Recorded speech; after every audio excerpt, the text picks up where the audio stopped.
Shows how little you know politics. Choose your destiny. You can go left or you go right. You can go forward, but never ever back. I want to hear your thoughts.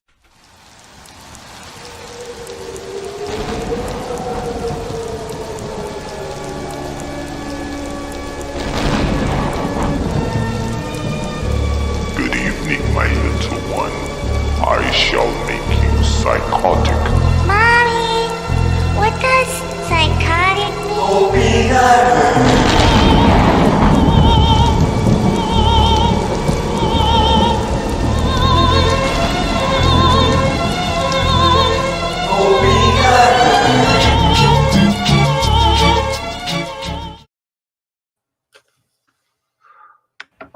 I want to hear your thoughts.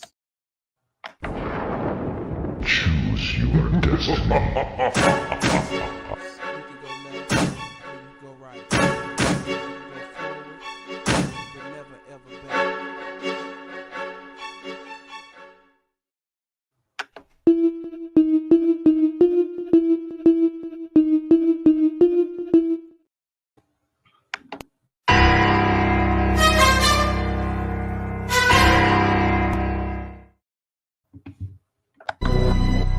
Yeah.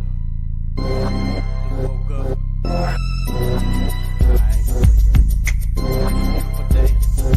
I ain't feeling your side. Yeah. You know what I'm saying? KCE. King Chaka.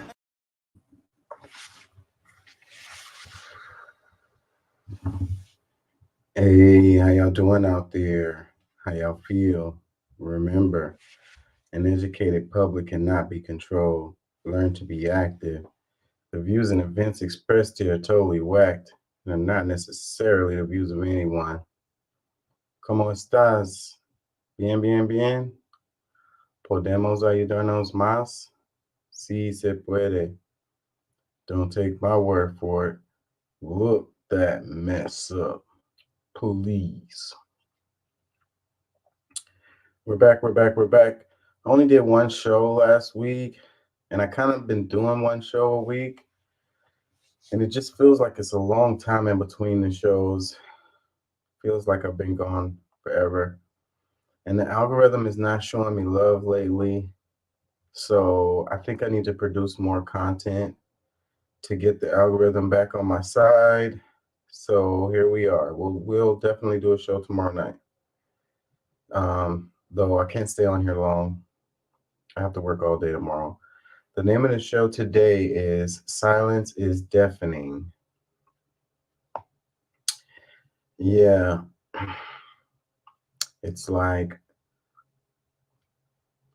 yeah, well, I think I'm going to come back to it.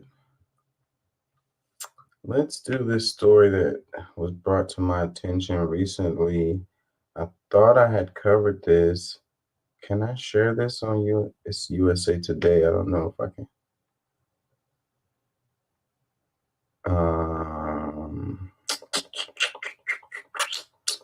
I might need to wait so the algorithm won't catch it.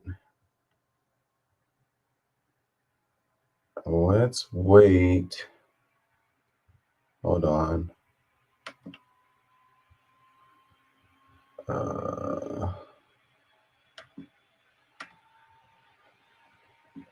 Did I give me a second, y'all. Let me get myself together. I'm trying to make a decision. Can I cover this on USA Today? I don't know if they're gonna get me for that. What is this one?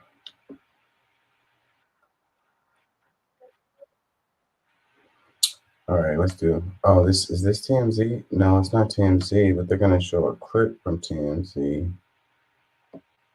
Anyways, let's just go into it.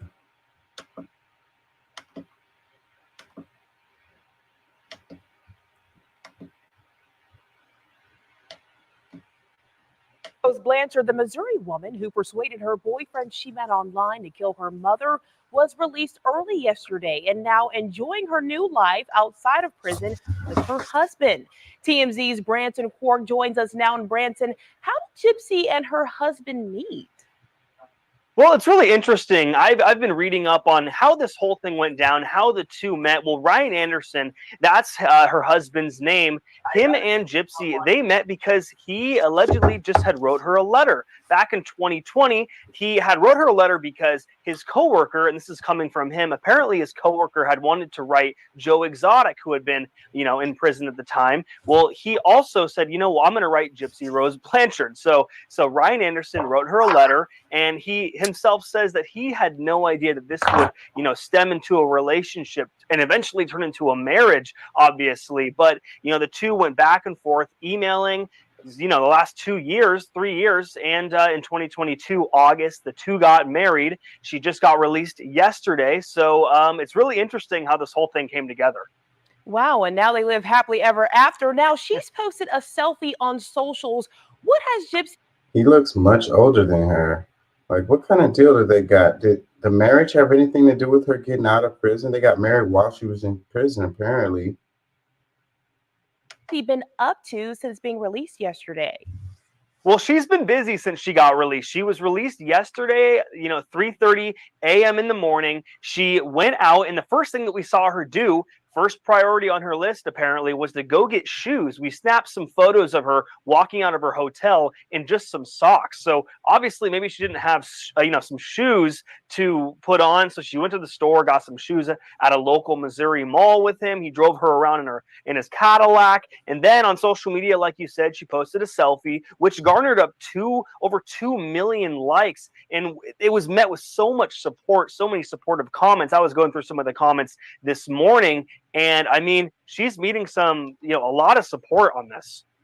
Wow. Well, as we know, Gypsy spent most of her childhood in a wheelchair, so I'm sure she's excited to start her life over. Good luck to her and her husband, and thank you for joining us, Branson. We'll see you in just a few on TMZ right after WKRG News 5 at 9.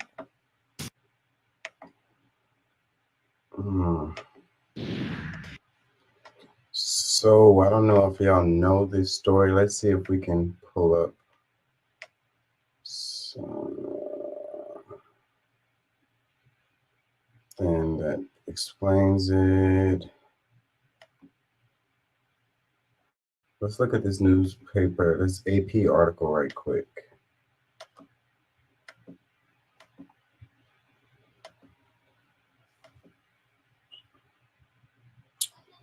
Wait, did I press the wrong thing? I did.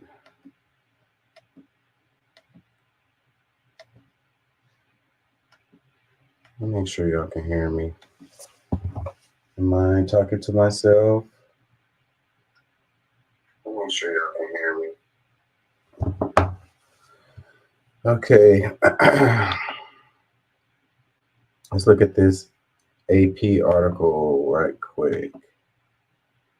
It says Gypsy Rose Blanchard out of prison years after persuading boyfriend to kill her abusive mother. What's up with the boyfriend? Is he locked up?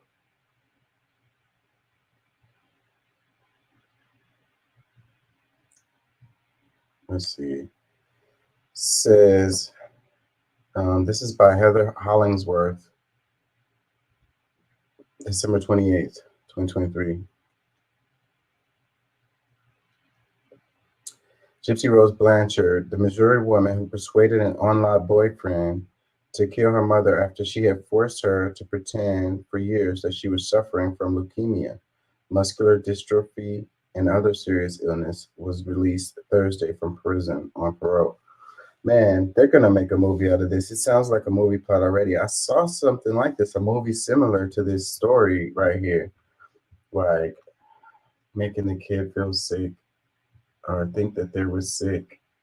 What was the movie? I can't think of it right now. Dang, that's so terrible. So the mom was making her feel sick or pretend to be sick or whatever. And then she met some guy online and had him kill her, her mom. That's crazy. So, and then she met the dude that she married to online. She be meeting people online. a lot. It says Blanchard was released early in the day from the Chillicothe Correction Center, said Karen Pidgeman, a spokesperson for Missouri Department of Corrections. Blanchard was granted parole after serving 85% of her original sentence, Podgman said. 85% of her sentence. Says Blanchard's case sparked national tabloid interest after reports emerged that her mother, Claudine Dee Blanchard, who was slain in 2015, had essentially kept her daughter prisoner, forcing her to use a wheelchair and feeding tube. Dang, that's horrible. So 2015 is 2023. So what is that? 8 years.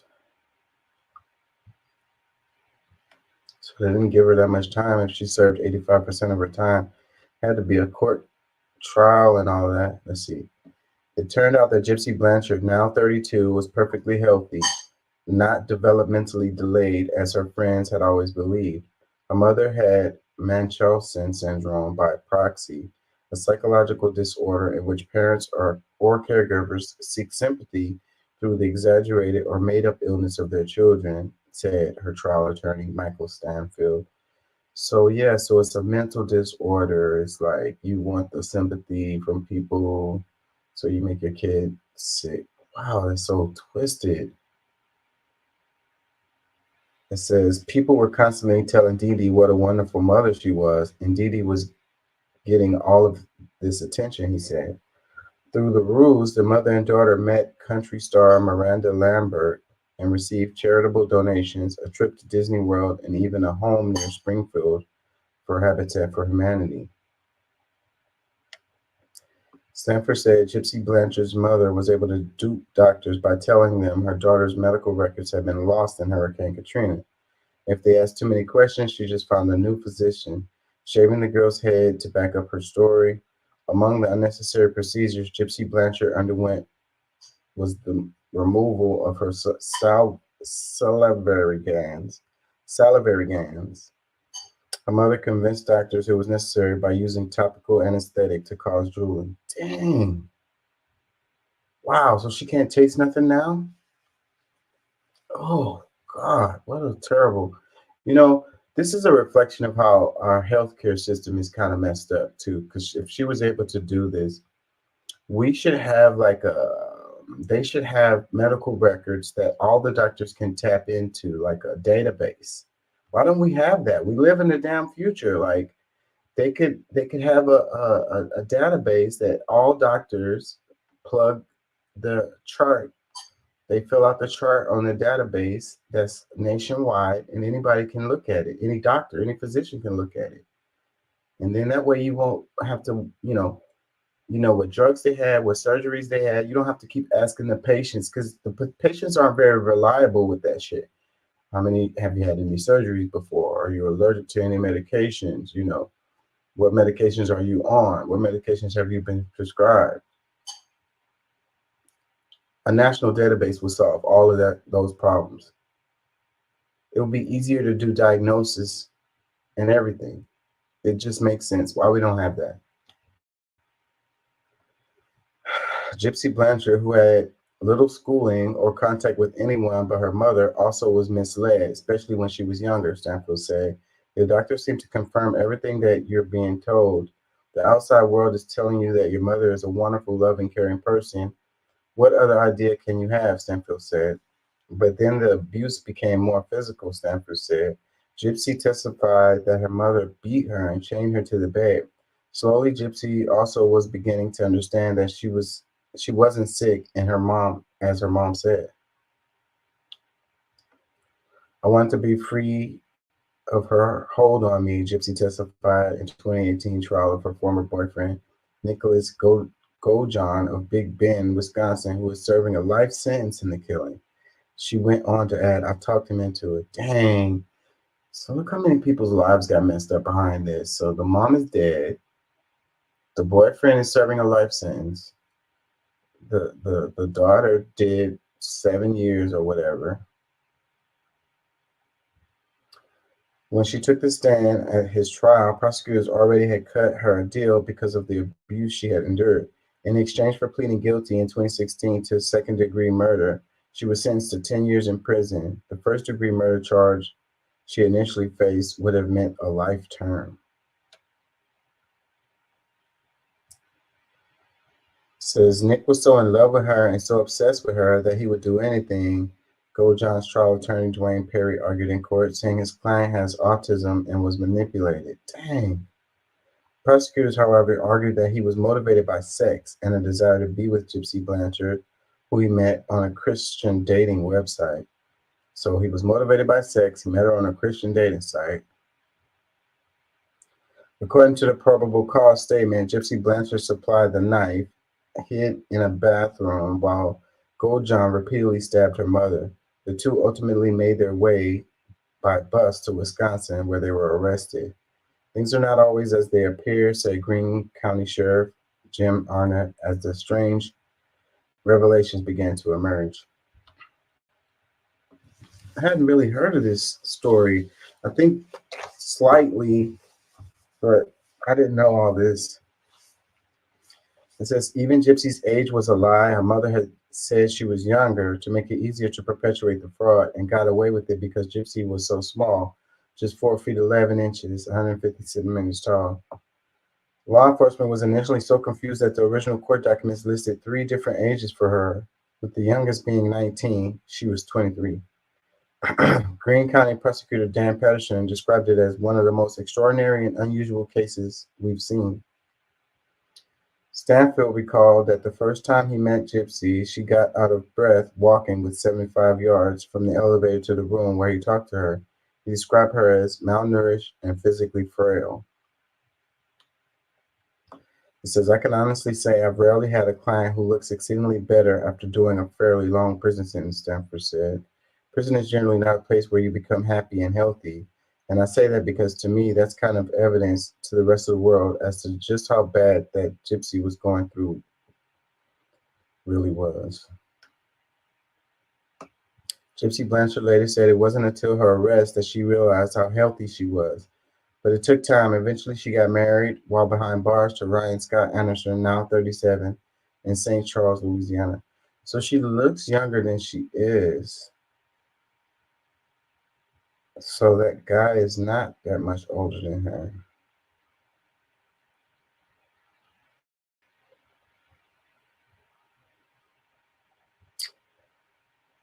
So it's already going to be a movie. Let's see. It says, the bizarre case was the subject of a 2017 HBO documentary, Mommy, Dad, and Dearest. The 2019 Hulu miniseries, The Act, and upcoming Lifetime docuseries, The Prison Confessions of Gypsy Rose Blanchard. Daytime television psychologist Dr. Phil McGraw interviewed her from prison. The novel Darling Rose Gold draws upon the story for its premise and Blanchard's own account. Released Conversations on the Eve of Freedom is set to publication next month. Amid the media storm, Podgman of the Corrections Department said no in-person coverage of her release was allowed in the interest of protecting safety, security, and privacy. I guess you can't make money off of a crime, so, but damn, all these people going to make money off of her story? She don't get anything out of that? I guess she can figure out a way to do it and pay her for interviews and stuff. What a terrible story. What a terrible story. I hadn't heard of it.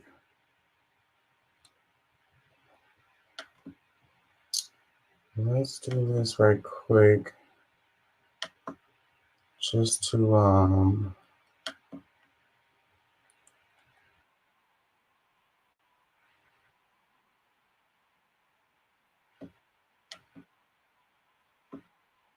so she did 8 years. Let me play this right quick.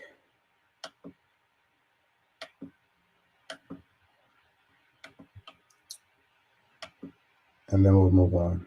After 8 years behind bars, and before that, a life confined to a wheelchair, Gypsy Rose Blanchard will soon walk free. Now 32 years old, she's set to be released early from Chillicothe Correctional Facility in Missouri tomorrow, where she served a shortened sentence for the second-degree murder of her mother, Dee Dee. She didn't deserve what happened. If anything, she just deserved to be where I am. An HBO documentary released after Blanchard was convicted exposed the extent of her mother's abuse. Throughout Gypsy Rose's adolescence, Dee Dee claimed falsely that her daughter suffered from leukemia, asthma, and muscular dystrophy. Dee Dee claimed her daughter had the mental capacity of a 7-year-old and made her use a wheelchair and even a feeding tube. Gypsy Rose estimates she had as many as 30 surgeries that she didn't need. But Gypsy Rose eventually began to question her mom, and it all took a turn when she met Nicholas Godijohn through an online dating site. In 2015, the duo hatched a plot to free Gypsy by killing her mother. It was Godijohn who stabbed Dee Dee to death while Gypsy Rose hid in a bathroom. The two arrested and charged with murder. Gypsy Rose taking a plea deal while Godijohn received life in prison for first-degree murder. The case captured the world and was portrayed in Emmy-winning Hulu show The Act. She's got paraplegia, epilepsy, heart murmurs, and she's allergic to sugar. It has also drawn a legion of true crime followers and a sympathetic audience for Gypsy Rose on TikTok. When asked what she plans to do when she's released, she told TMZ that one of her biggest goals is to meet her idol Taylor Swift and even has tickets to the next Chiefs game. In an interview from prison in 2017, she told Dr. Phil she regrets the murder. I have to pray to forgive my mother. But right now, the hardest thing is to forgive myself. And Gypsy Rose reportedly married a man named Ryan Scott Anderson in 2022 while in prison, though she hasn't spoken publicly about it. Her stepmother tells News Nation her family is looking forward to belatedly celebrating Christmas with her after tomorrow's release, guys. All right, Liz Kreutz, thank you so much. Hey, thanks for watching. Okay, so she's out and free now. What a crazy story. Let's read some comments. It says, that wasn't murder. It was just carried out against a monster. Another one that says, I strongly believe there needs to be justice served against a negligent physician who performed all those procedures. He was being lied to, but like I say, that shows a problem with our healthcare system. We should have a database. We should have a national database for people's health history. And then this kind of thing wouldn't be able to happen. They would have caught it, and the mom probably would have been in jail a long time ago. It says 30 surgeries that she didn't need. How come the doctors are not being held accountable for this negligence? How on earth did they diagnose a disease that doesn't exist? They were being misled and then lied to. I don't blame the doctors. They can only really go by what you tell them in a lot of situations. I mean, they can do tests, but I don't know. We got this for-profit health system, and they get paid money from doing these procedures. So what about the insurance companies? You want to hold the doctors accountable, hold insurance companies accountable. They okayed the procedures too. It says her mother had her saliva glands removed, all of her teeth taken out, a feeding tube inserted. She was forced to use a wheelchair and so much more. If anyone isn't familiar with this story, I urge them to look into it to see just how much heinous abuse this girl faced at the hands of her mother when she was completely healthy. Fucking sad, man. What a crazy person. Some people, I don't want to say it, but not everybody should have children. What do you do? What do you do? What do you do? What do you do? How do you protect them? They got a crazy parent.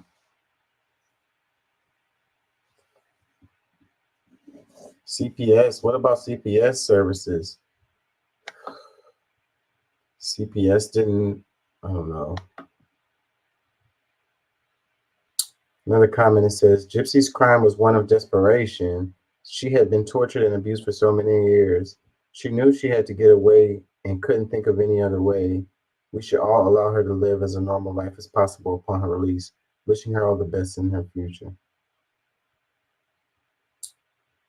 Yeah, I don't know about killing her being as extreme, but kind of like the comment the other person said that she should have been locked up. They could have got her. She could have got her locked up. She didn't have to kill her. Another one says, why aren't the doctors in jail? How can someone pretend that their child is so sick that the doctors just end up operating on her for absolutely no reason? That's so messed up. But not one doctor being sent to jail or having their medical license revoked is pretty scary and messed up, to say the least. Yeah, like I say, this just points to how horrible our healthcare system is and how many problems we have with it that needs to be looked at. But it's not going to be, because we have a for-profit system, you know, profit over people. So it is what it is. Let's look at some headlines because they kind of caught my eye while I was reading that other story.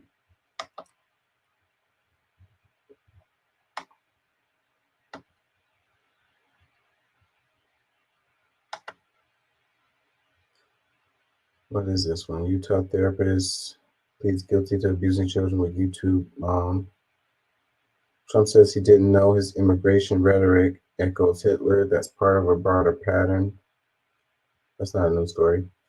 Wilbert switches congressional districts, avoiding a Democratic opponent who's far outraised her.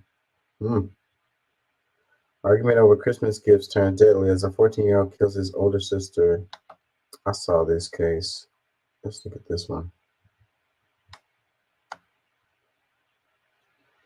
Is there a video?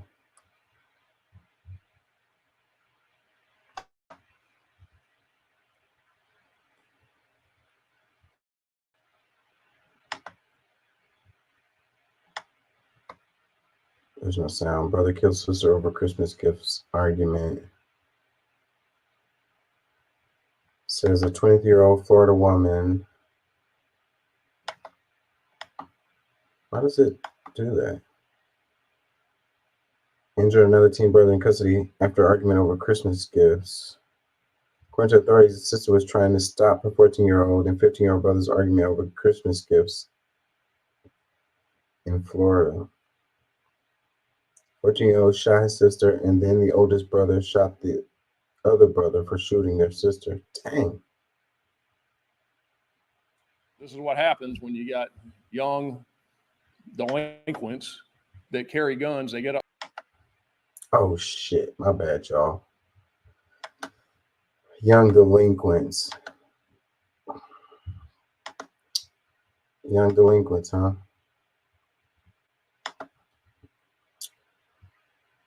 I guess you could probably guess the skin tone of the people based on that comment.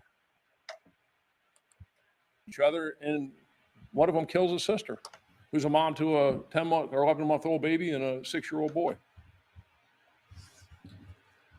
The woman was shot in the chest, holding her 11-month-old son in a baby carrier.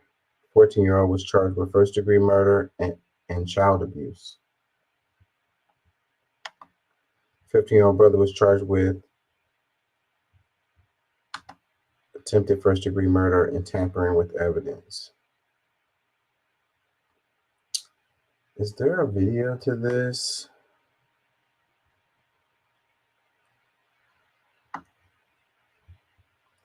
Let's see right quick.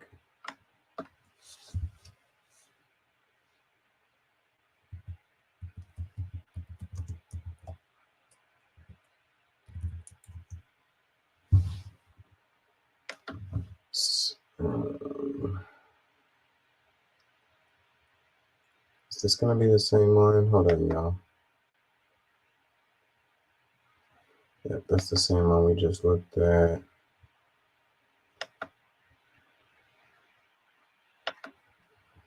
Let's go to this one. One second. Dead after being shot by her own 53-year-old mother of two is dead after being shot by her own brother on Christmas Eve. Abrielle Baldwin was trying to break up an argument between her siblings when one of them pulled out a gun. Fox 13's Evan Axelbank reports on what has the sheriff furious and the changes he is now calling for. Photos Abrielle Baldwin posted to social media show her filled with joy. She's just a woman going about life, doing her thing with her 2 kids, trying to make a living, trying to make it. On Christmas Eve, while at her grandmother's home on 22nd Avenue in Largo, she'd had enough of her brothers bickering. DeMarcus and Darcus began pulling guns on one another. Abrielle told DeMarcus, quote, "You all need to leave that stuff alone. Why are you trying to start it? It's Christmas." They both had been fighting over Christmas presents, with the 15-year-old Darcus jealous that their mom had spent more on gifts for 14-year-old DeMarcus. After Abrielle stepped in, DeMarcus pulled a gun and fired, killing her and sending her son and his nephew, an 11-month-old, falling to the ground. Then Darcus pulled his own gun and shot DeMarcus, leaving him badly injured. This proliferation of guns on the streets and guns in this area and guns in the hands of these kids, this is the worst I've ever seen it. I don't think we've ever seen it this bad. The sheriff says the area around 22nd Avenue in Largo has been subject to extra patrols lately, with 13 gun-related incidents since September. He says his office has gotten reports of 17 guns stolen from unlocked cars. He suspects the guns used in this shooting were obtained that way. And people can't leave their car doors unlocked and leave their guns in their cars. It's got to stop. Further, the sheriff says both juveniles have been let off the hook too easily by the juvenile justice system, particularly DeMarcus, who has a history of violence against school staff and law enforcement. The sheriff is calling for tougher laws. They are not getting the consequences that they should get that keep them from doing it again and again and again. Abrielle was only 23, and now her kids, an 11-month-old and a 6-year-old, will have to grow up without her. Evan Axelbank, Fox 13 News. What a terrible story. I wish they wouldn't have showed those pictures, because that shit might get me flagged. It's just too many damn guns floating around, you know? I mean, if you guys watch the show, y'all know where I feel on this. The gun debate. We have it over and over every other week, it seems like. Too many damn guns floating around. That's the problem, you know? Be like, you're going to say, you know, mental health or, I don't know, thugs or something. It's like, people don't kill people. Guns don't kill people. People kill people. Yeah. Well, these gun issues, a lot of places in the world don't have these problems. So many guns floating around. It's just too many guns. The guns are the problem, man. The guns are the problem. It's too many guns. And then looking at this story, it makes it seem like it's a lot of crime going on. I saw a story that said murders huge down. Murders are down year over year. Murders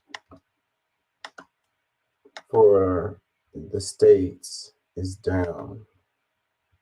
Let's see if I can find that.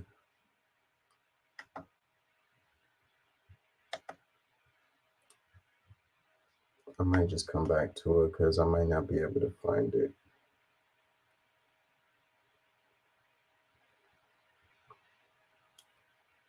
Because I don't remember where I shared it, or how long ago it was, or where I was looking at it. Or if I shared it at all, I'm pretty sure I shared it.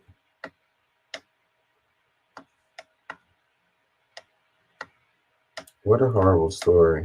Freaking Christmas Eve, supposed to be celebrating, having a good time. Instead it turns into a freaking gun battle.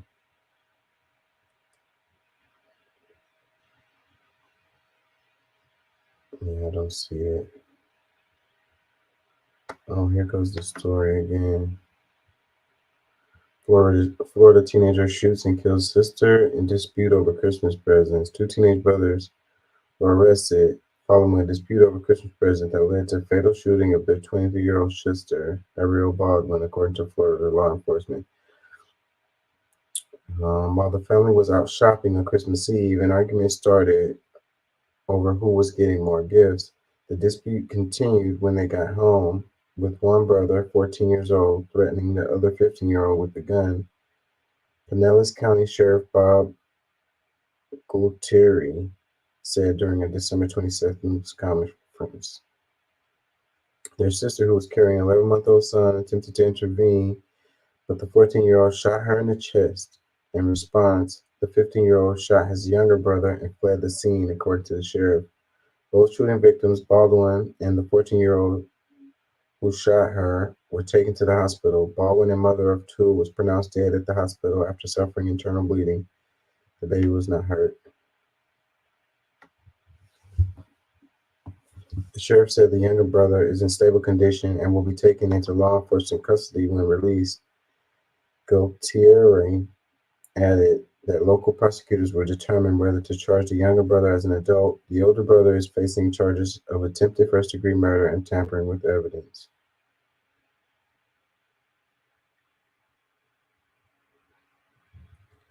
Terrible. Comments says, F me, 4 children lost their future in one day thanks to one gun. Merry effing Christmas. Hold more than one gun. Republicans, the problem is drag queens reading books to our children. Another one, why did 2 14-year-olds have guns and how? Where were their parents? Well, they said that the kids stole the guns out of somebody's car, most likely. You could say where were the parents, but I mean, even if the parents were there, would they have been able to do anything when they got guns? I mean, maybe the parents would have got shot too. Another comment says, I cannot put into words how embarrassing this country is. Another comment, it says, perfect recipe, capitalism plus individualism plus guns equals America. Another one, it says, how about charge the adult who didn't have the gun safely locked up? Well, I mean, I think that should be the case in a lot of cases, but this one is different because the kids that apparently stole the guns out of someone's car. So I don't know. I guess you could say they didn't have it safely locked up if their car was open or unlocked, like the police officer was saying. But even if the car was, if they broke into the car, if the car is locked, and they could have just broke the window or something and climbed in there and took the, then how would you feel about it then? Another comment, it says the parents should also be charged. Another one, only in USA, when will you people learn how many kids must die? But sure, focus on drag queens. Europe is watching you bigots. Another comment, Ron DeSantis, if the sister also had a gun, this never would have happened. Yeah, a lot of people would make comments like that. Another comment, it says, a whole family destroyed because of one weapon. This irresponsible gun mentality is sick. Only those who show they can have a weapon with responsibility and respect should own one. 14-year-olds should not have easy access to firearms. How tragic. Well, I don't know that he had easy access if he stole it from somebody's car. It's just that it's so many guns. It's so easy for them to get their hands on one because so many people have them. You know, I would feel terrible if it was my gun that somebody got a hold to and they did some crime like this. I would feel so bad about it because maybe if I never purchased a gun, if I never had it, then that maybe this thing wouldn't have happened. Another comment says, an 11-month-old will not have a mother because Republicans have promoted gun culture. DeSantis won't give a sh about this. I don't know why you like to point to one party or the other. These guys are, two wings, same bird. The Democrats could have done something about guns, but they can't. They won't. So I mean, just trying to say it's the Republicans. You're missing it. It's a cultural issue here in the States, and I don't see no end to it because it's ingrained. And people are trained and programmed. So really, really sad. We'd have to change the culture around guns, make it shameful, but I don't know. It's the American way. I don't see it happening.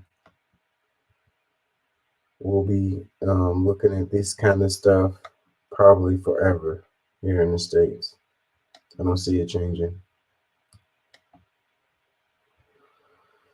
I'd like to play something so I can catch my breath, but let's do this. Investigators blame him for the death of Sheriff's Deputy Sergeant Michael Kunovich. Sergeant Kunovich died in May. The trouble began when he reported a suspicious person, Aguilar Mendez, standing outside a closed business in St. Augustine. Yes, and Kunovich collapsed following a struggle with Aguilar Mendez, who speaks little English. The sergeant later died at the hospital. Earlier this week, the medical examiner released a report which concluded that Kunovich died of natural causes of cardiac dysrhythmia. News4Jax reporter Marilyn Parker was inside the courtroom. In Maryland, the judge acknowledged that he was entitled to a bond. Yes, and the state agreed with that acknowledgement because he's not charged with a capital felony. Now, why it took them 7 months of Aguilar Mendez sitting in jail for them to reach that agreement is unclear. But even if he were let out, there is an immigration hold on him. So he would be taken into federal custody, making it a challenge to face the charges in this case. The question to the court: is Virgilio Aguilar Mendez competent to stand trial?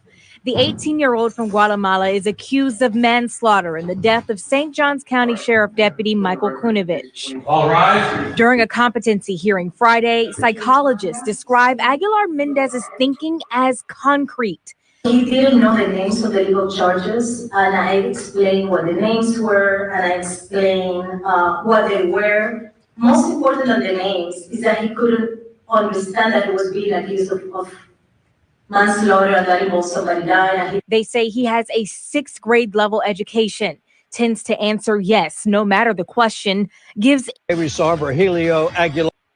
So 7 months of him being locked up there, trying to decide if he's competent. 7 months. So it's like you can be charged with manslaughter if the police officer dies while trying to apprehend you. Like, it's like, I think he was running from the police and the guy had a heart attack and died. So then they charging him with manslaughter for that. 18-year-old from Guatemala of the indigenous Mam community facing a manslaughter accusation after officer has heart attack. Man, so you can go to jail if the cop mess around and die when he's trying to apprehend you. So I guess that's another reason to not try to run from the police, right? It says a mental competency hearing was held Friday for an 18-year-old facing a manslaughter accusation in the death of St. Johns County Deputy Virgilio Aguilar Mendez, who is from Guatemala, participated in the court proceedings through an interpreter as defense and state experts presented their findings on whether he should be considered mentally competent to stand trial. Psychologists describe Aguilar Mendez thinking as concrete. He didn't know names of charges. He couldn't understand that he was being accused of manslaughter and someone dying. Forensic and clinical psychologist Dr. Jens Castillo said. Psychologists also said he has a 6th grade level education, tends to answer yes no matter the question, gives inconsistent information, and has trouble retaining information. In addition, his primary language is called Mam, a dialect adopted from Spanish. 2 defense witnesses believe Aguilar Mendez is intellectually disabled. The court was also asked to consider the cultural aspects of where Aguilar Mendez is from. Mari Blanco with the Guatemalan Mayan Center told the court Aguilar Mendez is from a small rural village in the mountains of Guatemala. She said genocide was prominent in his community starting in the 1960s, the bloodiest time being in the 80s when the village was wiped out by military police. The state also questioned Mendez's best effort to understand what was going on.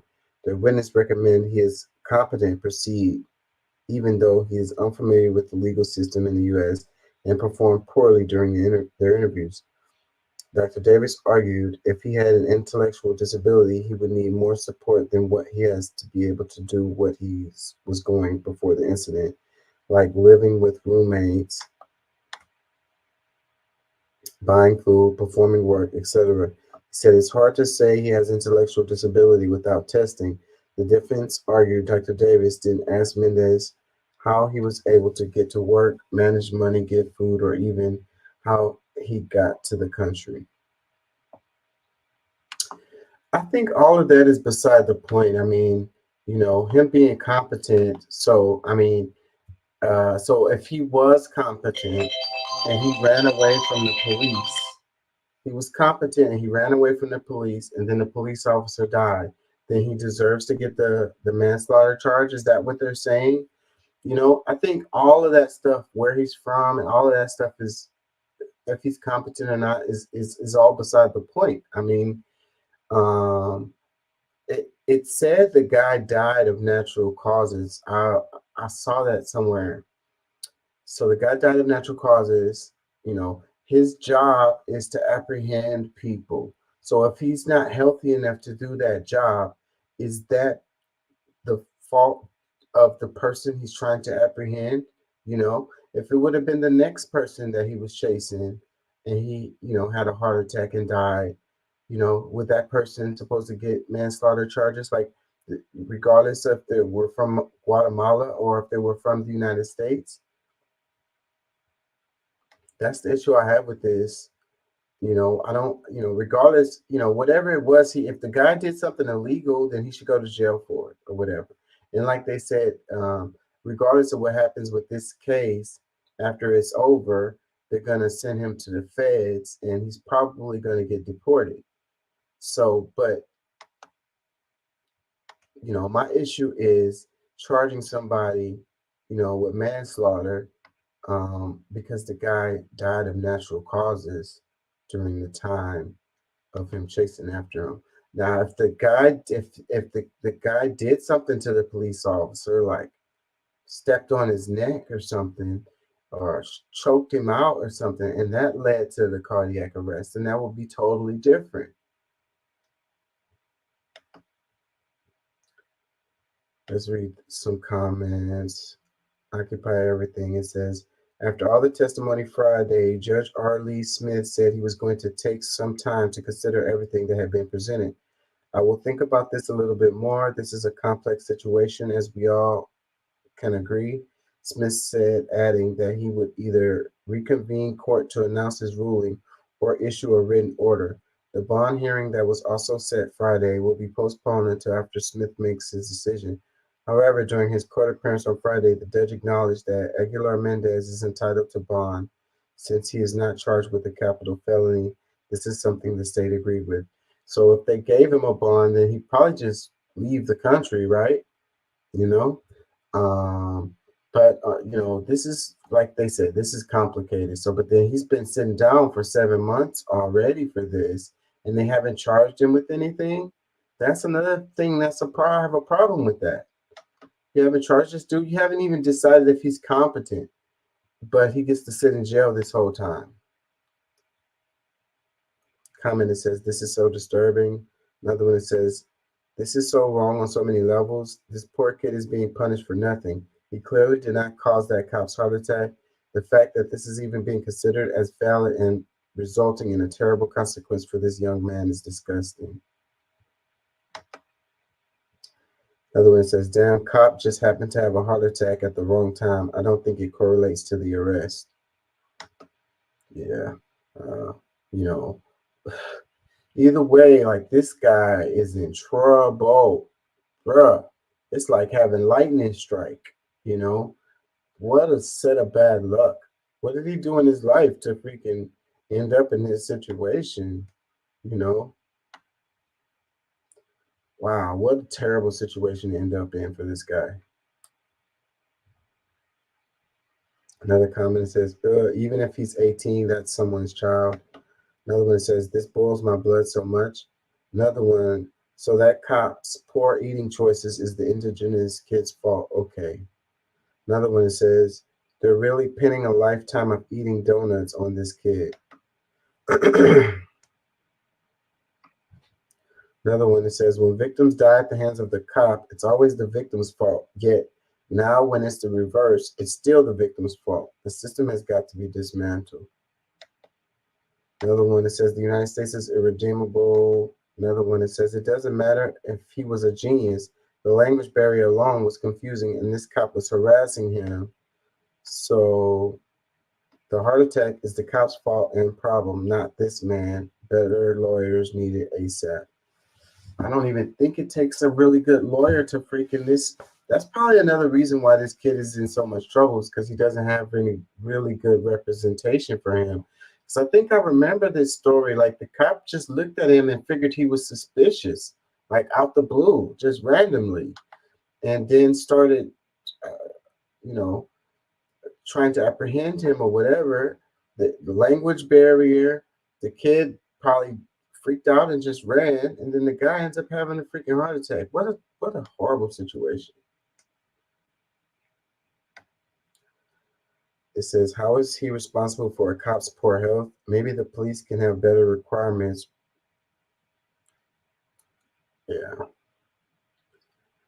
This one is terrible, terrible, terrible story. Let's move on. Sign House Bill 68, or were House Bill 68 to become law, Ohio would be saying that the state, that the government knows better what is medically best for a child than the two people who love that child the most, the parents. Now, while there are rare times in the law, in other circumstances, where the state overrules the medical decisions made by the parents, I can think of no example where this is done, where it is not only against the decision of the parents, but also against the medical judgment of the treating physician and against the judgment of the treating team of medical experts. Therefore, I cannot sign this bill as it is currently written. And just a few minutes ago, I vetoed the bill. Were I to sign House Bill 68, or were House Bill 68 to become law, Ohio would be saying that the state, that the government knows better what is medically best for a child than the two people who love that child the most, the parents. Says Ohio's Republican governor has vetoed legislation that would have barred transgender youth from receiving gender-affirming care, he said Friday. Signaling the bill would be saying that the state, the government, knows what's better for youth than their parents, Governor Mike DeWine said. Really interesting twist right here. So you got a Republican governor, and he's vetoing a bill that obviously got passed for it to land on his desk and for him to veto it. And the Republicans are the ones that's championing this stuff. But he's a Republican governor, and he's like, nope, I'm not feeling it. Nope, we're not doing that in my state.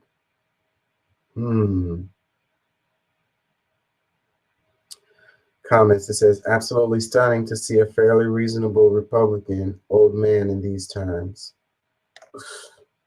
Another comment, it says, wait, a Republican governor actually thinking through things before signing a bill? Another one that says, thank you, sir. The decision of the child is down to the parents and the medical decision of the practitioners.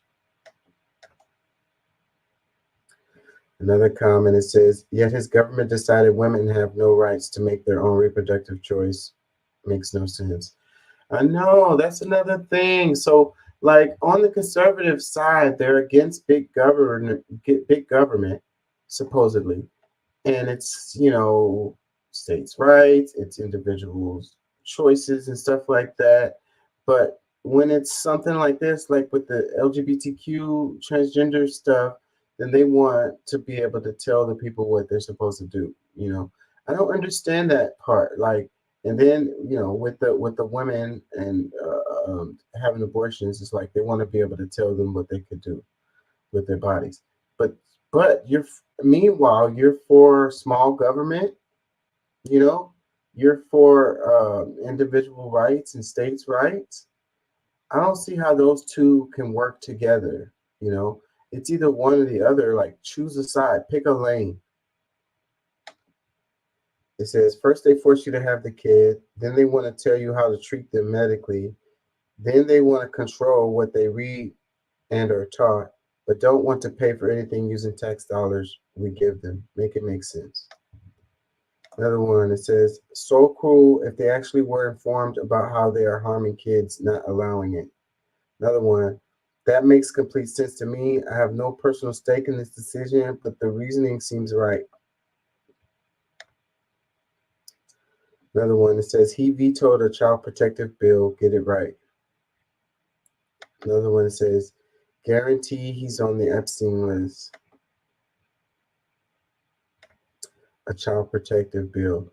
I don't know. The way they name these bills a lot of times are misleading, a lot of times.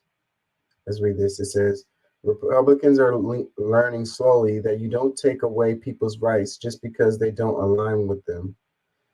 First, it was abortion. They tried changing laws to make it illegal and failed everywhere. Now it's trans rights. They thought they could push through harmful legislation and their own governor vetoed it. Yeah, I don't really understand how, they're all about people's rights, personal rights, but then they want to tell people what to do, like in their bedroom and stuff. Like, that's like a mind twisted thing going on there. It's like, do you actually care about people's rights or not? Which one is it? Do you really want big, small government or not? Which one is it? Another comment that says, hey, CNN, please report the white people who were attacked by black people. What?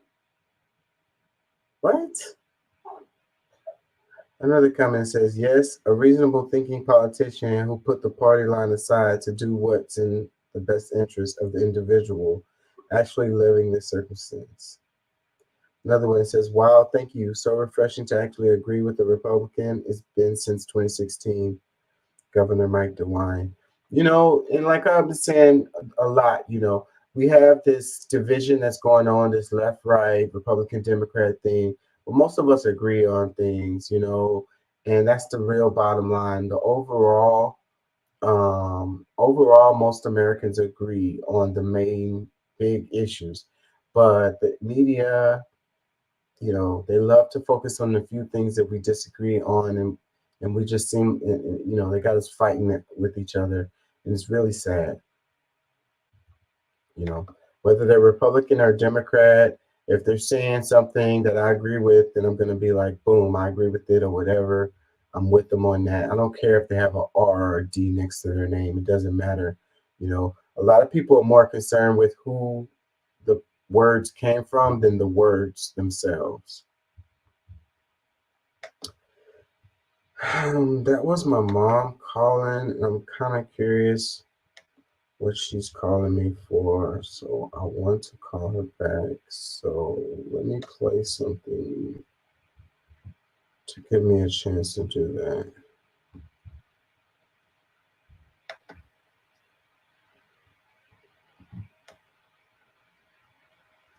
I think I have.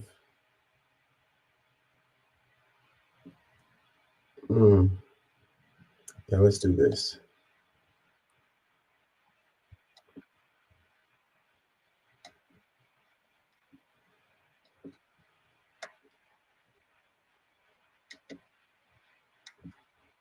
Gaza's health ministry says at least 241 Palestinians have been killed over the past 24 hours. That's 10 an hour as Israel intensifies its assault on Gaza, where the overall death toll has topped 21,000, including 8,000 children. Meanwhile, in the occupied West Bank, an Israeli drone strike has killed 6 Palestinians in the Ner Shams refugee camp near Tulkarm during an Israeli raid. Al Jazeera reports Israeli forces blocked ambulances from reaching the victims of the strike. The youngest victim was 16 years old. Israeli forces and settlers have killed at least 300 Palestinians in the occupied West Bank since Hamas attacked Israel on October 7th. Egypt's proposed a plan for a permanent ceasefire in Gaza, but on Tuesday, Israel's army chief said Israel's military operation in Gaza will continue for, quote, many more months. Hamas has also rejected elements of the Egyptian proposal. On Tuesday, the bodies of about 80 unidentified Palestinians were buried in a mass grave in Rafah in southern Gaza. Israel had seized the bodies in northern Gaza in order to determine if any of them were dead Israeli hostages. Israel then returned the bodies to Gaza through the Kerem Shalom crossing. Meanwhile, Israeli Prime Minister Benjamin Netanyahu has reportedly endorsed expelling all Palestinians from Gaza. Israeli news outlets report Netanyahu told a group of Israeli lawmakers Monday, quote, regarding voluntary immigration, this is the direction we're going in, he said. Palestinian leaders denounced Netanyahu for embracing what they describe as ethnic cleansing. The 11-week Israeli assault has already forced more than 85% of Palestinians in Gaza to leave their homes, and many have no homes to return to. Displaced Palestinians say there are no safe places remaining in Gaza. We were displaced. We were bombed by aircraft, and the school was not safe. So we went out, and while we were leaving, there were snipers and people were martyred. We have been out for 2 days, and the situation has not improved. The plane is bombing from above, and the snipers as well.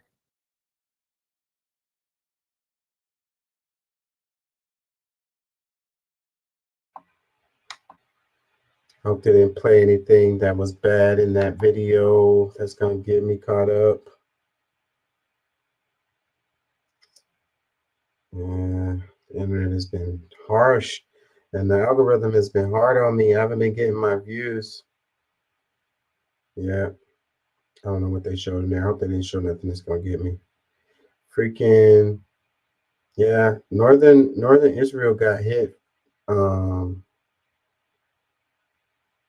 Lebanon sent some rockets and hit some city in northern Israel. I don't know if they covered that in this. I couldn't hear what they were saying, but that's news. You know, what's crazy is, so they got the Yemen Houthis shutting down the traffic. Then you got Lebanon shooting at them from the north. You've got Hamas, and what is it? It's some drama with Iraq too, I want to say. So it's like freaking Israel. How many people do they think they can fight at one time and they're gonna be successful? Like, they got some hard times ahead.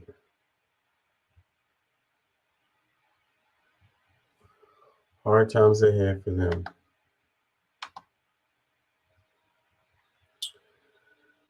And it looks like the whole thing is gonna escalate too, man. It's just steadily escalating. This thing could really turn into, we think it's bad now. This thing could really, really get ugly.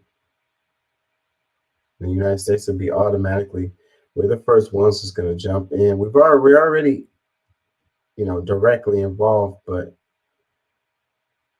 anybody that's enlisted, don't be surprised if you get a call to go to the Middle East.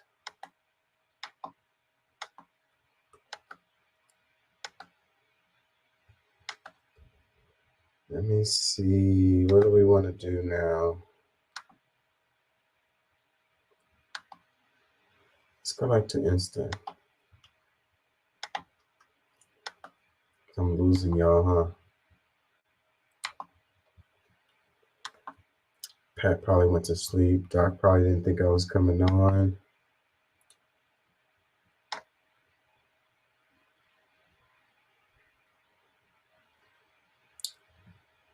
Because it's the first Friday show I've done in a few weeks.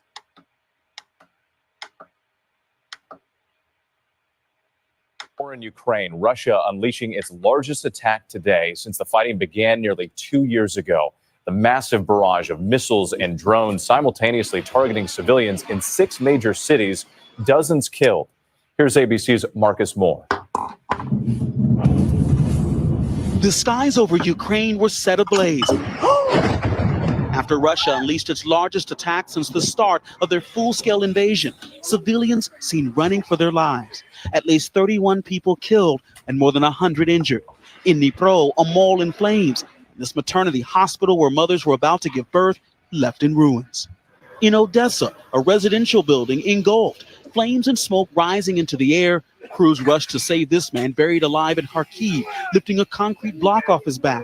Russia launching more than 150 missiles and drones in a horrific day-long assault, striking 6 major cities across Ukraine, including the capital. Poland, a NATO member, saying one Russian missile entered their airspace before disappearing from radar. President Zelensky saying Russia used, quote, nearly every type of weapon in its arsenal, adding his forces will surely respond.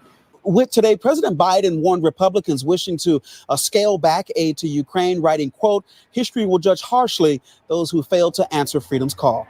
With Marcus Moore, thank you. We move on now to the war in Ukraine. Russia unleashing its largest attack today since the fighting began nearly 2 years ago. The massive barrage of missiles and drones simultaneously targeting civilians in 6 major cities, dozens killed. Here's ABC's Mark. So it says Russia unleashing its largest attack since the start of its war against Ukraine with missiles and drones simultaneously targeting civilians in 6 major cities, killing dozens. Yeah, so, this makes me think about, what we've been seeing going down our timeline from Gaza, and it's crazy, the hypocrisy related to this. And I'm not going to give Russia a pass on this. What I'm saying is, atrocities is atrocities. Killing civilians is killing civilians. But I'm sure the media is going to cover this as like, oh, it's so horrible what Russia is doing to Ukraine, which it is, as far as attacking civilians and stuff like that, but I would say the same for Israel, so they're not going to say Russia, has a right to defend itself or whatever. I mean, you could say Russia is the aggressor or whatever, and you could say that it's different or whatever, but I can't really agree with that. I can't really agree with that because you got settler colonialism going on over there, and encroachment. So it's pretty much the same. It's pretty much the same. And so, but the media is going to look at it 2 different ways. It's going to say, the Russia thing is so terrible, and then it's going to say Israel has a right to defend itself. But they're both doing the same stuff. So it is what it is. Let's read some comments. It says, that's every day in Gaza with triple the deaths and children alone. Another one that says, this is so crazy. But Russia is doing the same thing as Israel. Russia is acting terroristic and Israel is just protecting themselves. Make it make sense. Another one that says, nearly 30,000 innocent people murdered in Gaza. Report that. Another one that says, well, let's see. Ukraine recently destroyed a very expensive Russian boat. Hey, I wonder why Russia is bombing Ukraine. Another one. Yeah, that's true. I saw that story. I don't know if they completely destroyed the boat, but they did attack it and damage it. Another comment says, stop Putin, support Ukraine.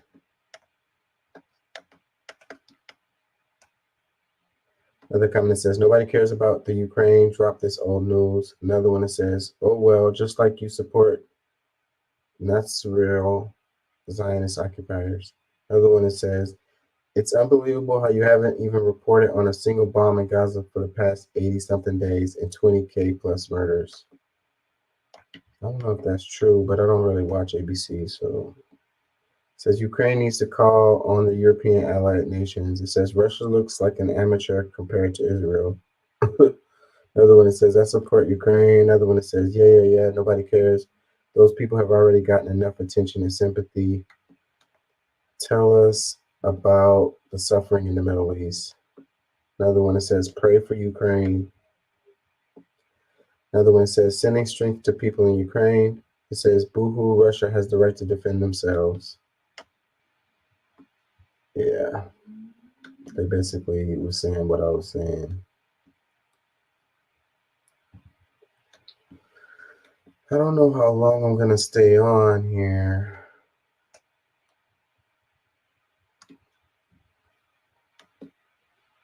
Am I losing y'all? I'm losing y'all, aren't I?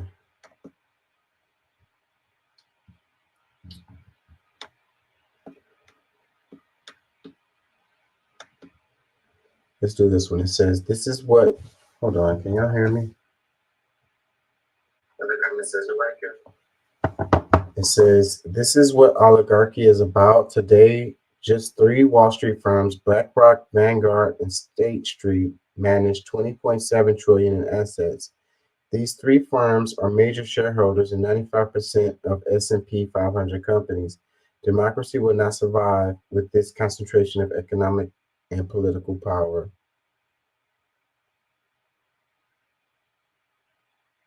Um, 20.7 trillion. Like, these numbers are crazy to me. 20.7 trillion in assets.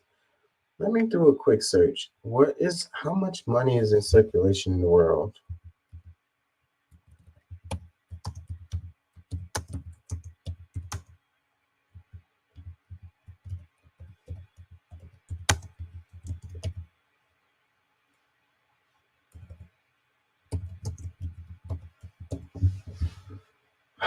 It says about 2.3 trillion.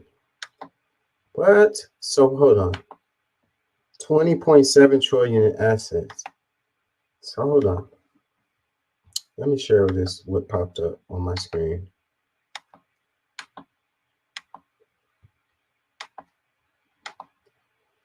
It says, according to the Federal Reserve, there was about 2.3 trillion in circulation as of January 2023.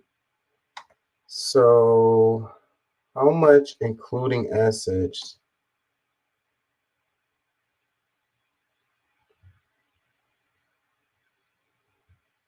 how much?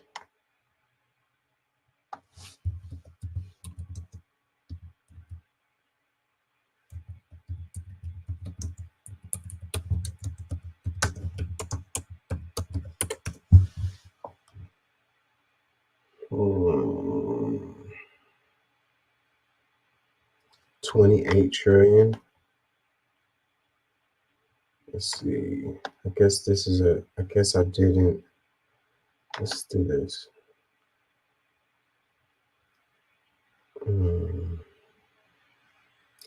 Now they're talking about people. Hold on, let's go back. This one says total global wealth rose to 431 trillion. What is this one? All the world's money and markets in one visualization in 2022.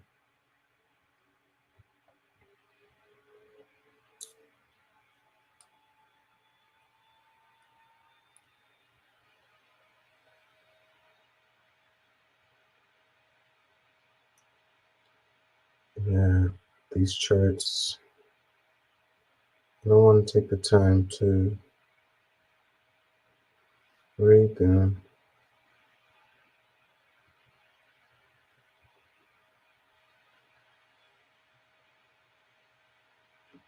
But this chart for military spending, US versus China, everyone else. Everyone else is just a little bit more than what the US is spending based on this chart. Currency, US, Euro area, China, Japan, other. US is bigger than other and bigger than Euro area.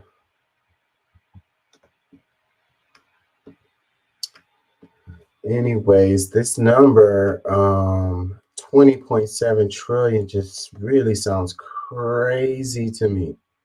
That sounds crazy to me.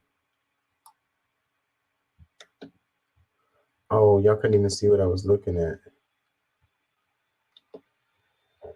Let me share this little screen I was looking at right quick.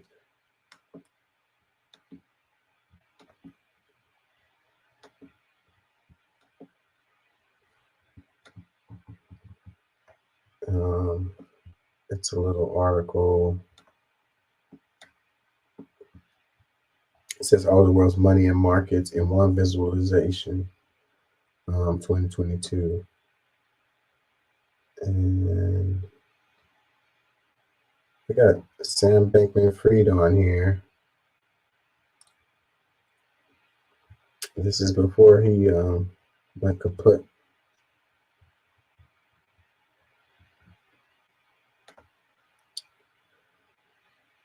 Sports teams, cryptocurrency, Russia versus Ukraine GDP, military spending. This is what I was talking about here. Y'all couldn't see it, but this is the graphic and currency graphic that I was talking about.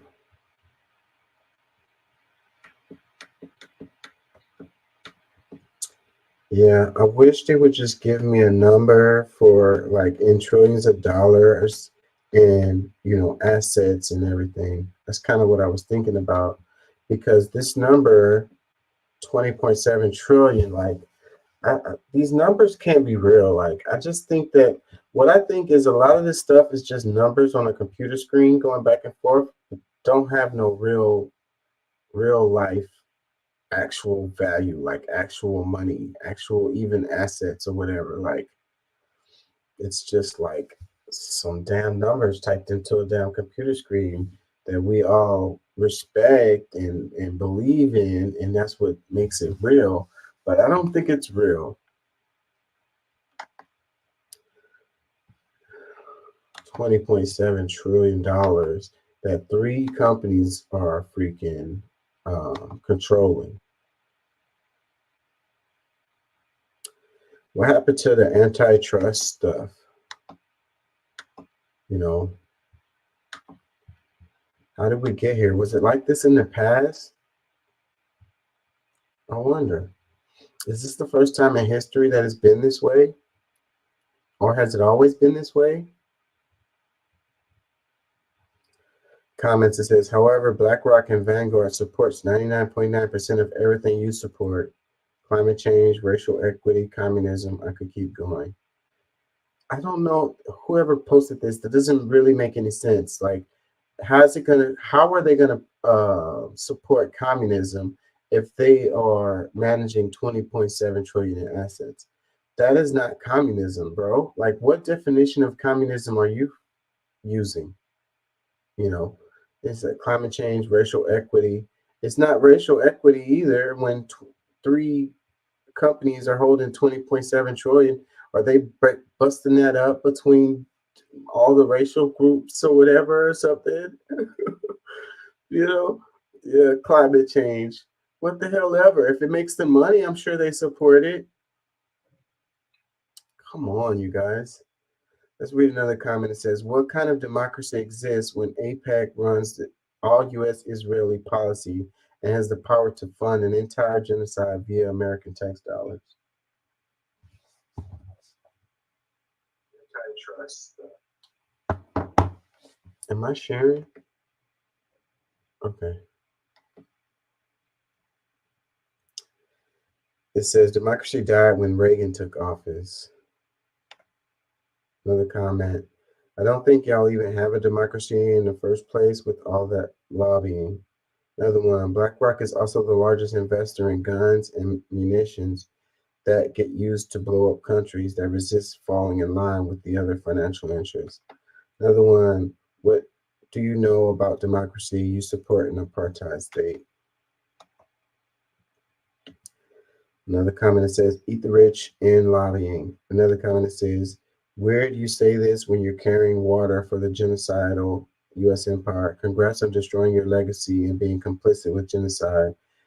Any staffers still working for you should quit immediately. Another one, yeah, but free Palestine. Thoughts? Another comment that says, duh, Bernie, we know this isn't a democracy. The majority of Americans want a ceasefire and you stay deflecting.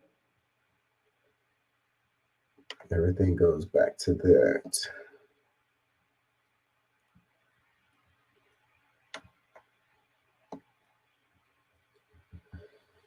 Yep, it's not a democracy. Not at all. Not whatsoever. Keep on voting, though. You know, it might change this time. Check this out. It says health spending. So it shows these countries and it equals 1.2 trillion. Population 335 million. Uninsured, underinsured, 0. Medical debt, 0. So I don't know all of these flags. Britain. Looks like Italy. These are some European countries. I don't know what these flags, so I'm not going to lie to y'all. And at the bottom, it says health spending, U.S., 4.5 trillion. Population, 331 million. Uninsured, underinsured, 85 million. Medical debt, 100 million. But how can we afford medical care for all? So basically, this graphic is showing, you know, these are multiple countries. 1, 2, 3, 4, 5, 6 countries all together, and they spend 1.2 trillion on healthcare. And with these people, with these countries all together, it equals 335 million people. So 1.2 trillion, these 5 countries, population 335 million, and 0 people uninsured, underinsured, no medical debt. And then the United States spends 4.5 trillion. So that's what, 4 times the amount that those countries combined spend. With a population of 331 million, that's less people than those 5 countries combined. And you have 85 million uninsured or underinsured, and medical debt at 100 million. So the argument all the time is that, you know, it's too many people here, or whatever, but based on the population, we can't do it here because it's different in the United States and we have more people and da da da. So, but this graphic is showing that these countries together equal more population than the United States, and somehow they're able to figure out how to do healthcare in a way, and then they're spending 4 times less than what we're spending, and we don't even get healthcare coverage. Perfect Union posted at this. It says, make it make sense. A comment that says, once it was brought up that Whitey would be paying for Black folks to have health care, the idea has been dead upon arrival. We live under a racist regime. Another comment that says, medical debt is only 100 million. Seems low. I think so too. Another comment that says, I guarantee you that the uninsured rates and underinsured rates in those countries aren't 0, though they are much, much lower. Yeah, I'm sure some of these numbers are going to be a bit off. Like the 100 million seems a little low, like that person said. And then saying 0 people underinsured, that may not be all the way right either. You know, the point is, with all the money, it would cost less than what we're spending right now to give everybody health care. It will cost less. It will cost less. It will cost less. Just like our homeless issue, it would cost less to put these people in homes than what we're paying right now. I know it doesn't make sense to you in your brain because you've been freaking programmed, but it's actually true. They've done research on this, and the numbers have come out. Years ago, the numbers came up. People ignore that shit because they want to believe what they want to believe. You know, so it's not about the money. It's not about the money. That's one thing you can say for sure.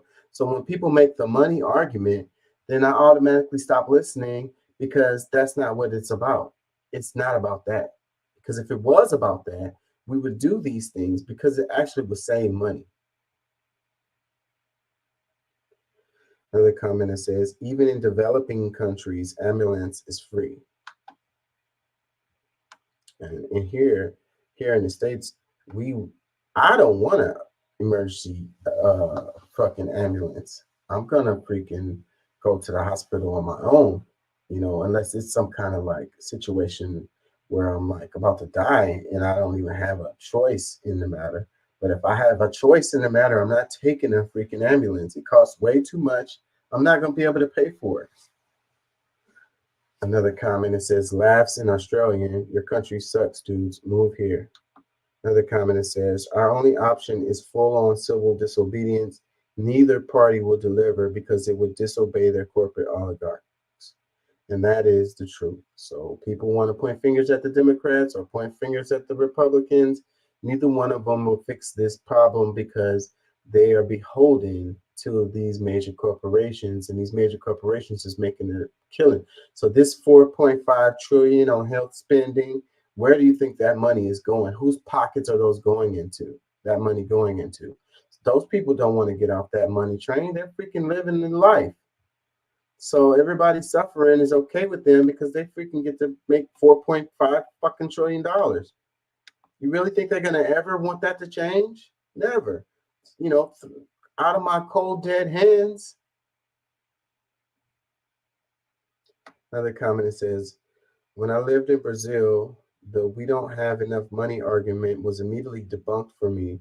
Brazil has a comparable population to the US, fewer economic resources, yet they have a universal healthcare system, free, affordable public universities, and a means-tested basic income for the poorest people in society. It's so unacceptable we don't have these things in the US, even though we have much more resources than pretty much any other country. The corruption runs deep here, and the brainwashing runs deep. Another comment says, easy, make public health care the default and let those who can afford it pay for private health care out of pocket. Boom, easy fix. Everybody gets health care. If you don't want the basic public health care, then you can pay for private health care and get those services that you think you're not going to get or whatever. If the government doesn't do good enough or whatever. So I wouldn't even do that. I know it. It's like I don't want to pay for that other guy to go to the doctor. Even if it pays for my cousin, my mom, my sister, my brother, my grandma, and all of them to go to the doctor. That's cool. That's cool, you know, if it paid for them. But that guy next door, the one down the street, fuck him. I don't want him. You can't go to the doctor on my dime. Fucking crazy. Let me read this. It says, America's healthcare alone is why I'm leaving the U.S. in the future. Another one, it says, easy, healthcare is for profit in this country. The U.S. has only ever been profit over people. Another one, oh, also life expectancy is greater in all those countries than the U.S. Another one, it says, unless comes out of your paycheck, at least in Finland, 3 to 5% of your income tax goes to the very good national healthcare system. During my last job in the U.S., I'm an American expat. I was having about 7% taking out of each paycheck just to be on the company health insurance, and it covered next to nothing. I just laugh at people who are against universal health care. It really makes no damn sense. And your health care tied to your employer is another way to freaking control us. A lot of people are staying on their jobs right now, because of the health care that they have. And they know if they leave their job, they're going to freaking lose their health care. Now, that is so crazy. That's slavery. That's freaking slavery. You had a job, you're miserable, you hate it, it sucks. But you don't want to leave because otherwise you're going to lose your health care. You don't know what you're going to do about health care if you leave this job. You know, there's a reason why it's set up that way, you know, because over here it's all about the corporations and the power that they have over us. And then the amount of money that they take out of this dude's talking about 7%. I've seen it way higher than that, way higher than that. At my job that I am right now, I have the option to do healthcare, but I passed on it because the amount was way above 7% of what I get paid that would come out of my check for the healthcare.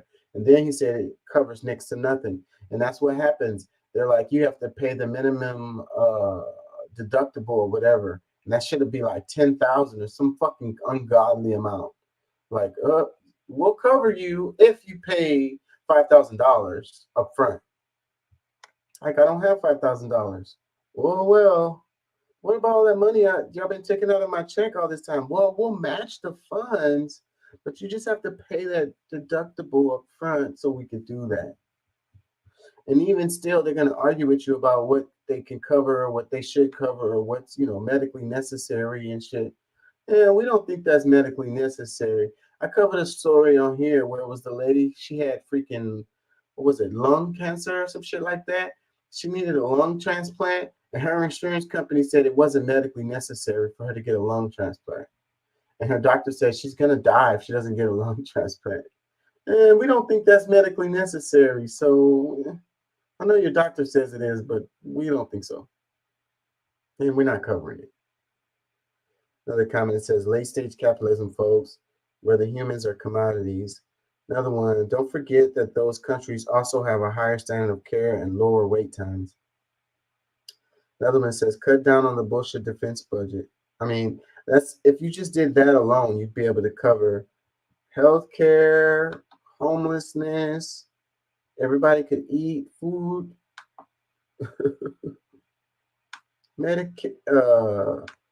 freaking SNAP benefits. You cover all of that by just cutting into the military budget.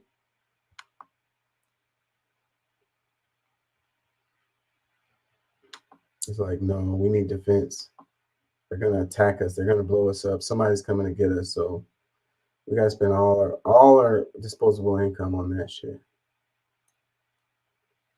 It says, thinking a lot today about how for 2 years Barack Obama had 59 Senate seats and a 78-seat House majority.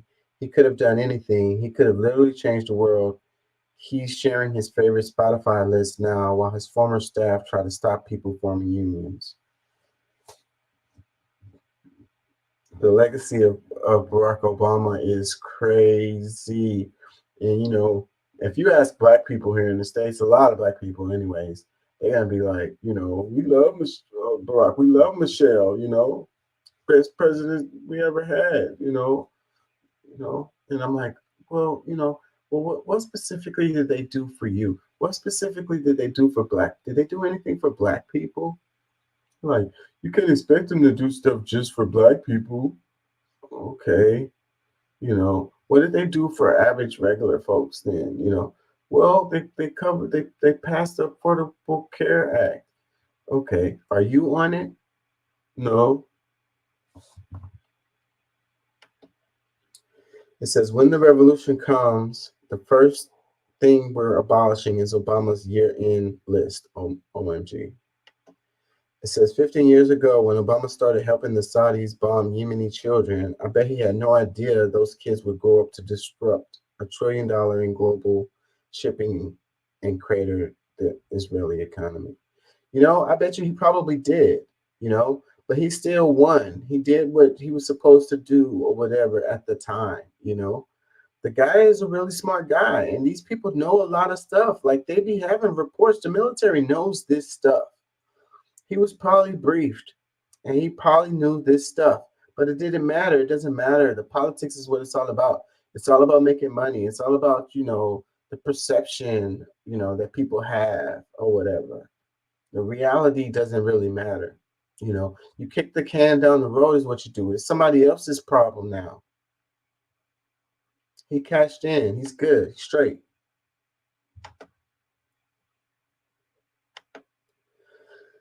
It says the Obama administration oversaw the murder of over 10,000 Palestinians in the Gaza Strip, deported more people than Trump, droned American citizens, strengthened the health insurance companies, attacked whistleblowers, bailed out the banks, and most importantly, perhaps, co-opted and crushed the left.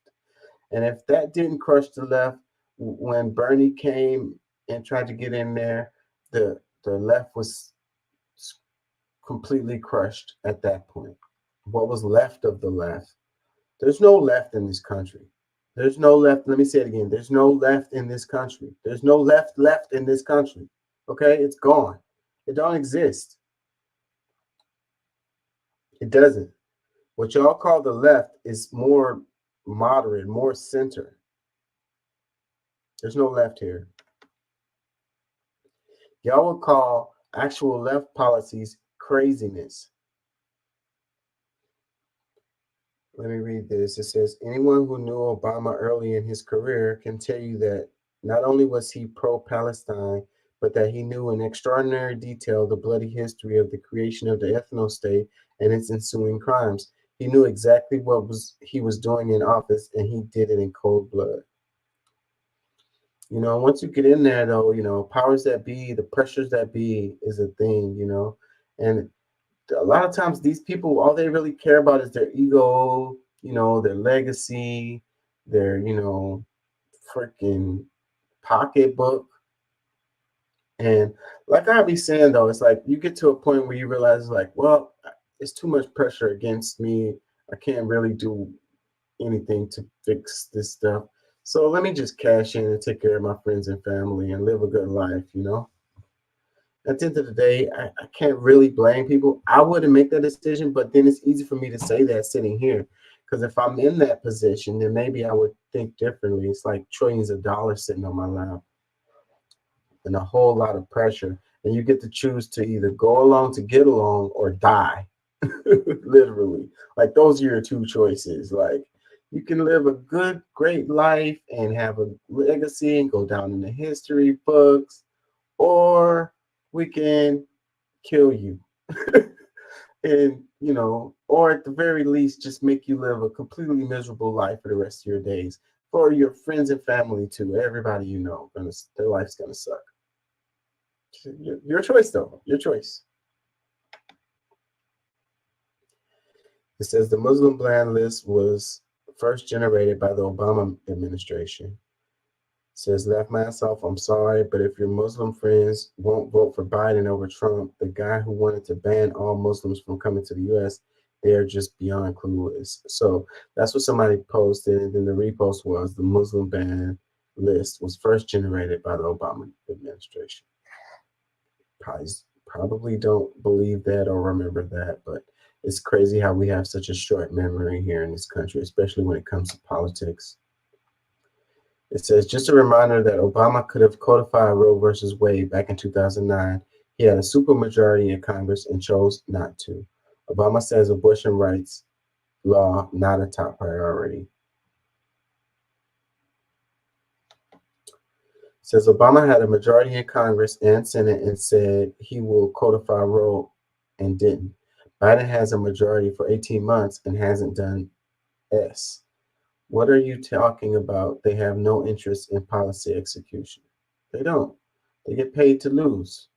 They lose on purpose. They fail on purpose. They fail upward.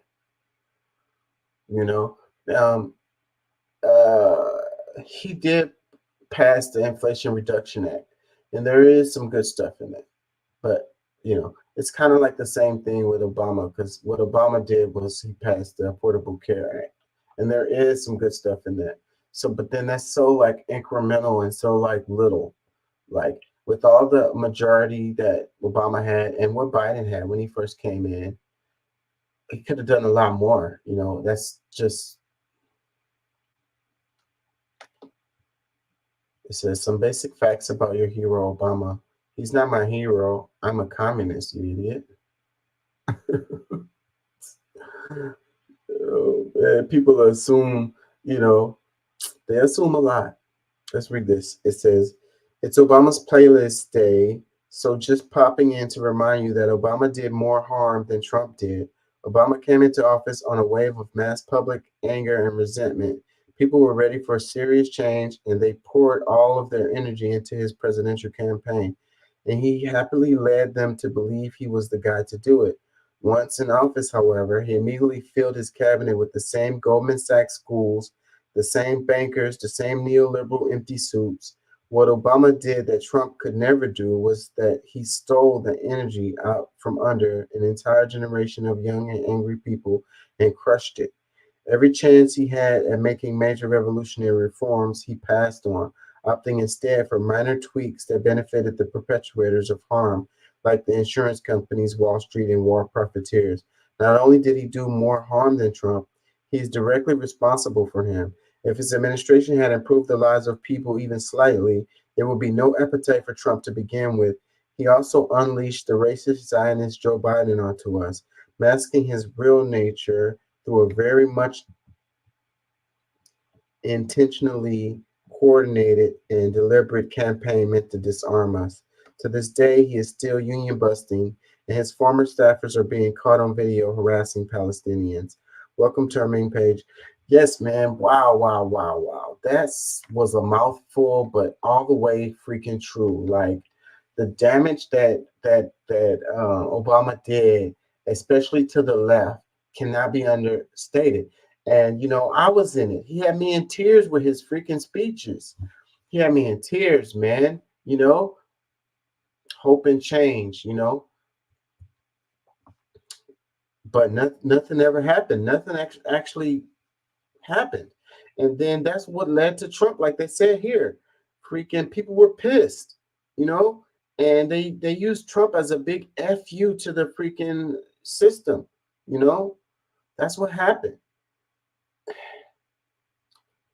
The backlash, it was a double backlash. The left backlash against Obama not getting stuff done, and then you had the racial aspect of us having a black president, and a lot of people not happy about that was another part. And that's crazy because these two sides are not on the same side, but they chose to be on the same side and support Trump as a result of Obama's presidency. Really, really sad. Really, really sad. It said opting instead for minor tweaks that benefited the perpetrators of harm. Dude bailed out the damn banks. Like, unbelievable. They're the ones who caused the damn situation that we went through, and he bailed them out. Like, too big to fail. Like, oh my God. Oh my God. If I was running a business and I couldn't freaking do it, would the government come and keep me from freaking out of bankruptcy? I don't think so. I don't think so. And I think them damn banks should have failed. And the bank, because there were other banks that was handling business and they were doing fine because they were doing good businesses. They wasn't doing these freaking like speculation futures, basically the bullshit that the banks were doing. They were doing solid stuff. And so what would have happened if we would have let those banks fail, then those smaller banks, the ones that were doing things the right way, would have grown and taken up those spots, and we would have had big major banks that were doing business the right way. But instead, we bailed them shitty ass banks out and they continue to be the big dogs and can't even nobody compete with them. They gobbling up the smaller banks now, the ones that are doing business the right way, but can't compete with this big ass business bank that's doing shady shit. You can't compete with shadiness, especially when they got the government backing them.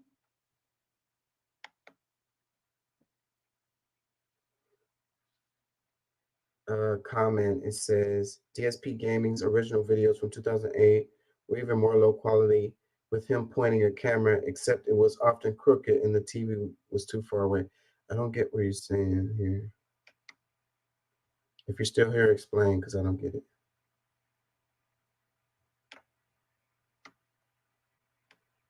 I don't know what you're talking about. Oh, Obama. He did his job. He crushed the left.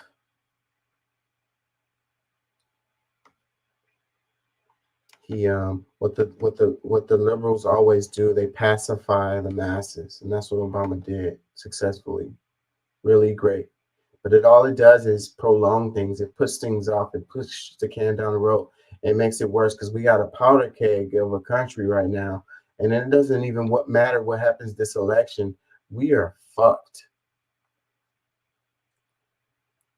Does not matter if Trump wins or loses, if Biden gets in there or not. We're double, triple fucked.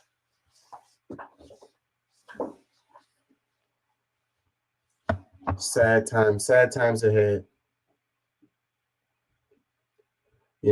people talking about a possible civil war. I can see it.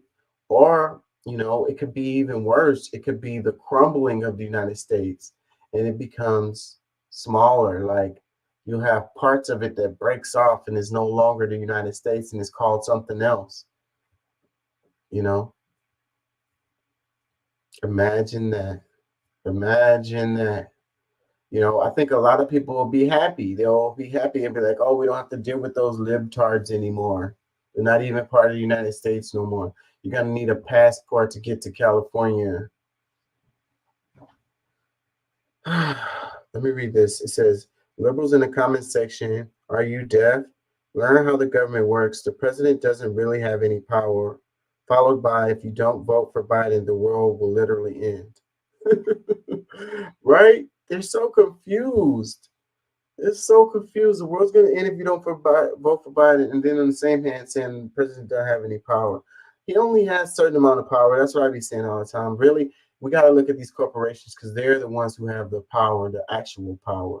But the government is set up to be able to check them. And they have checks and balances in place. They just haven't used them because the corporations, the government is in the corporations' pockets. Get the money out of politics. Another comment, it says, still voting for Biden. There's still literally not a single crisis in this universe that would convince me to let Republicans regain control of the White House. So, vote blue no matter who, I guess. I mean, I guess you're going to get some better results, I guess. I don't know. You're going to get some better results than you got from Obama. You're going to get better results than you got from Trump last time. Or you're going to get better results than you got from Trump this time? I don't know. I mean, let me know how that works out for you. Comment says, the only thing that came of the majority House, Senate, and presidency was Obamacare. Yep, that's the only thing that came out of it. And they gutted the shit out of it, so it has no teeth. And hardly anybody is on it. There are some people on it, but incremental change. Another comment that says, points well taken, but to be honest, I don't think Obama did more harm than Trump. Well, maybe you don't know what they were trying to say. They were talking about how he basically crushed the lifeblood of the left. Like there's no pushback now. Like there's no resilience. There's no alternative. Like I can't think of the word I'm trying to look for, but there's nothing pushing against the establishment. And it's because of Obama pacified the shit out of people. And then they got pissed off, and then they tried to support Bernie, and then Bernie got squashed out, and it showed you that there is no real democracy here in the States. Hold on, y'all.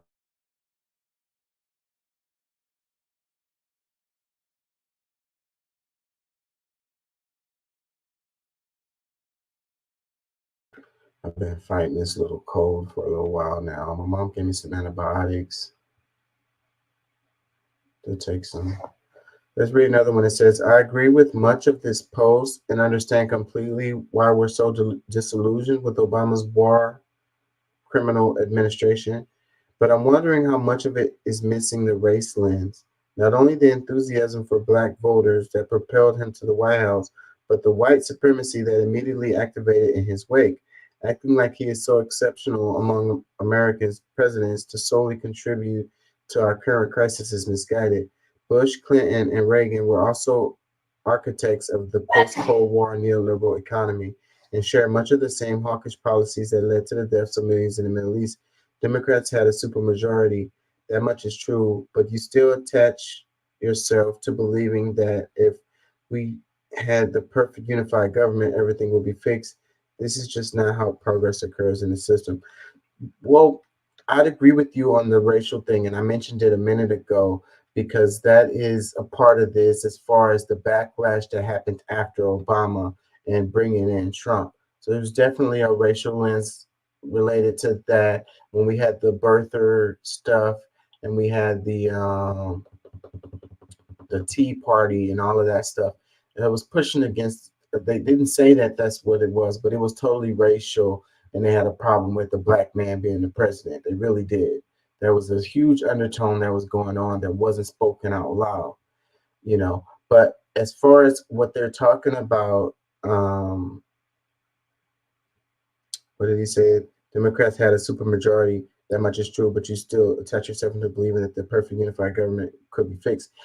They did have a supermajority, and they could have done a lot, and they didn't. That is the point. The point is, the way politics works is when you have the majority in this House and you have the majority in the Senate, and then you have the presidency in the same party, then you can pass whatever the hell you want to pass, and they cannot stop you. They cannot stop you. They could have passed bill after bill after bill after bill after bill, but they did not do that. This is what we're talking about.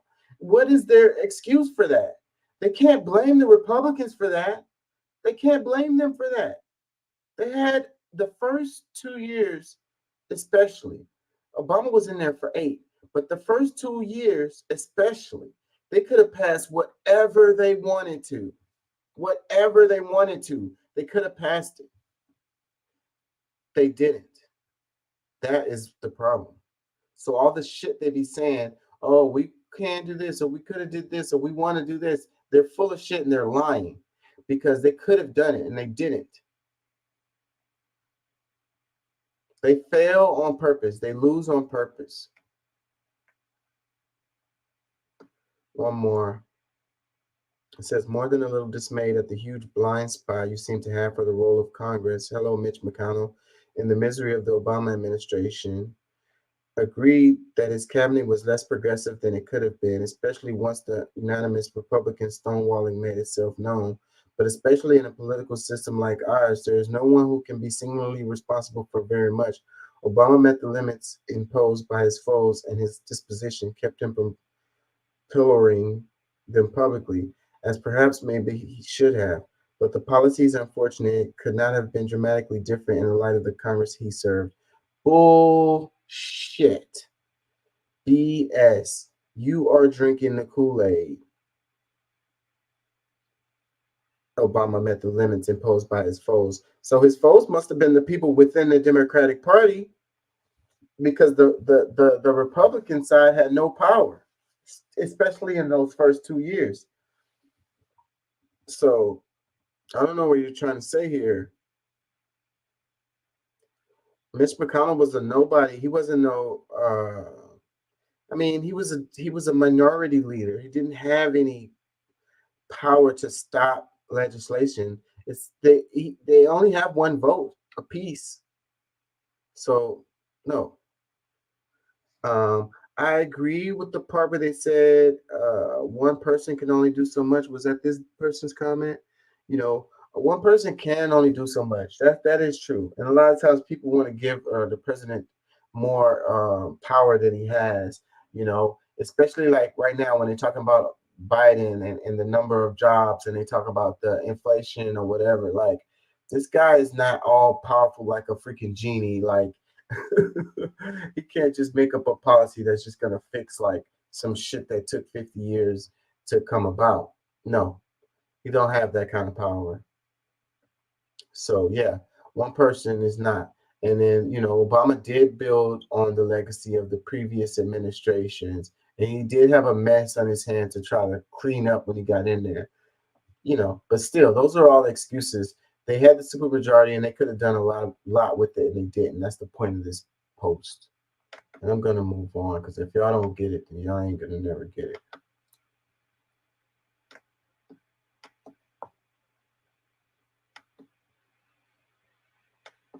25-year-old Alexis McNeely didn't have much to say to our ABC 13 camera as she left the Harris County Jail this morning, trying to hide her face and also denying her identity. The woman posted a $30,000 bond for 3 charges of diversion of a controlled substance. The allegations go back to April and May when McNeely was a nurse at Houston Methodist, and investigators say was caught on camera multiple times swapping out hydromorphone and fentanyl, both pain narcotics, for saline while on the job. Documents state during one incident, she can be seen injecting a drug into her hand. The pages also state she was fired from Baylor University Medical Center in Dallas after failing a drug test and was accused of using drugs inside of a hospital bathroom. 25-year-old Alexis McNeely didn't have much to say to our ABC 13 camera as she left the Harris County Jail this morning, trying to hide her face and also denying her identity. The woman posted a $30,000 bond for 3 charges of diversion of a controlled substance. The allegations go back to April and May when McNeely was a nurse at Houston Methodist, and investigators say was caught on camera multiple times swapping out hydromorphone and fentanyl, both pain narcotics, for saline while on the job.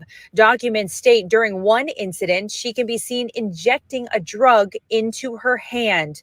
The pages also state she was fired from Baylor University Medical. Yeah, so the part that jumps out at me is the part where they said that they used hydrocodone. Was that what they said? I know they said fentanyl as a pain medication, and they use that in the hospital. And what jumps out to me on that is you have the news stories that say if you just look at some fentanyl, you're gonna die.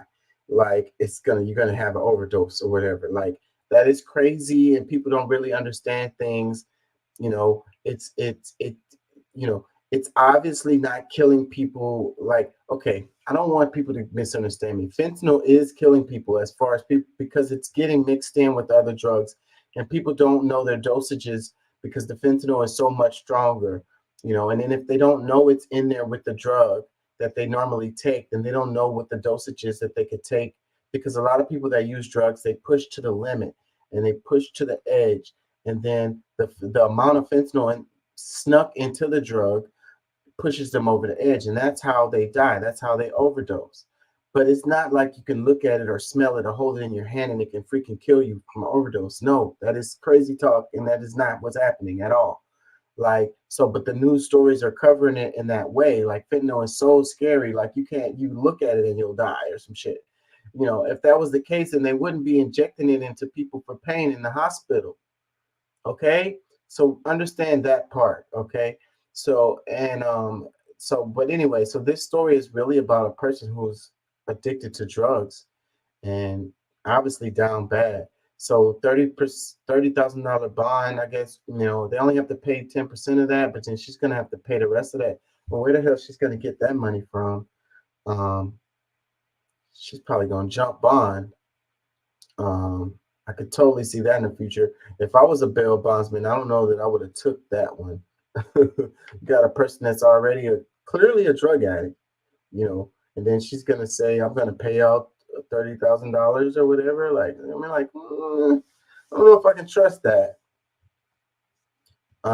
So this is a person that clearly has a drug issue, and it's not just people who are on the corner like homeless folks who have issues with drugs. You also have people who have regular jobs, like this person who was a nurse, and she obviously was stealing drugs to fill her habit.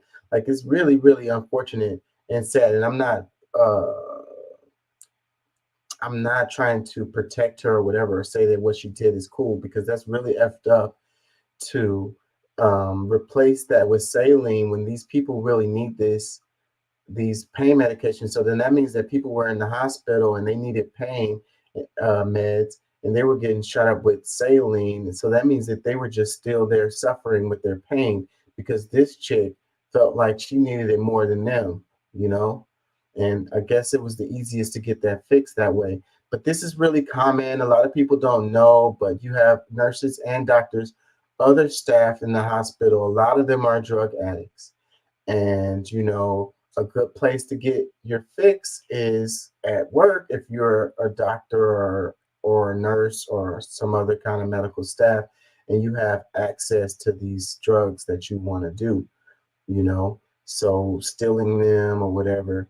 So, and in her case, she's replacing it with saline, so hopefully she didn't get caught or whatever. But they said they had video footage of her doing it. But she's so hard up that she was doing it right there in the damn hospital, and they got video of her doing it. Like, she couldn't possibly think that she wasn't never going to get caught. But when you're on these drugs like that, you don't think clearly, and you just want to get that fix right now. It's like can't even help it. Like you can't even like resist it. It's like the drug is sitting right there on the shelf, and you're like, man, I want to get my fix or whatever. So fuck, I'm gonna just do this shit right quick. Ain't nobody gonna see or whatever, and then I'm gonna go on about my business and do work.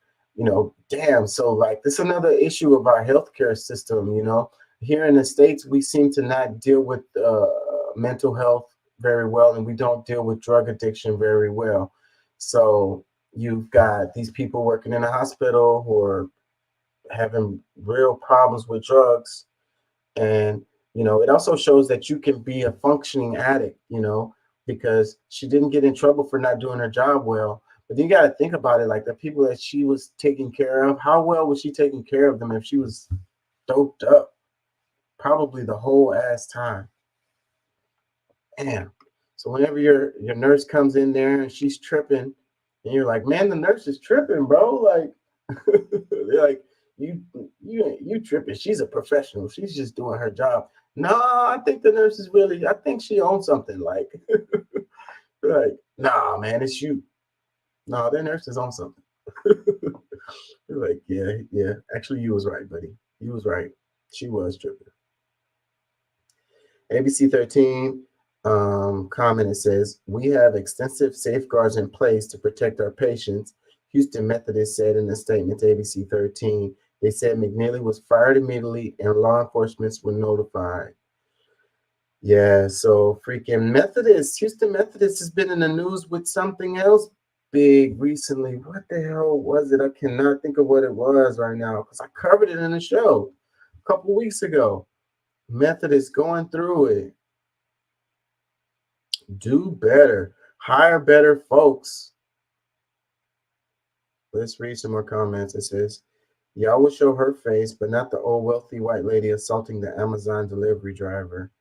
Yeah, that's another thing that went viral. I'm not going to cover it. I didn't share it, but they're talking about a story where it was a lady who was making a delivery, and this lady basically physically assaulted her. And good thing the chick that was getting physically assaulted took the video, because she said, I want to make sure I get video of this because they're probably going to blame me because I'm a black person or whatever. And so, but what the lady was saying was, even if the Amazon delivery says deliver, you know, to the person, that you still supposed to turn it into the, what do you call it? The place where you turn in packages when it's in a building like that. But the note on the delivery was to hand it to the person. So the Amazon driver was trying to do her job the way the note said, you know. But that's where, like, sometimes, you know, trying to do things the right way gets you in trouble. I would have just left the package at the place where they come and pick up the packages at in those buildings. I wouldn't have tried to even do that, because the lady was saying, yeah, packages, people are stealing, da da da da. But then it's like the lady had on an Amazon freaking uniform, like she was at work. She's not there robbing people, like, you know. But those people don't want people on their floors or walking around, and I get it. So, but there was definitely a racial component to that. Let's read in the comments. Says she was fired from Baylor in Dallas for failing a drug test, but Methodist still hired her. See, that's what I say. Hire better folks. Like, fired from Baylor in Dallas for failing a drug test, but Methodist still hired her. How did she get hired? I guess they didn't do a drug test. But that's probably just shows how hard up they are for freaking nurses.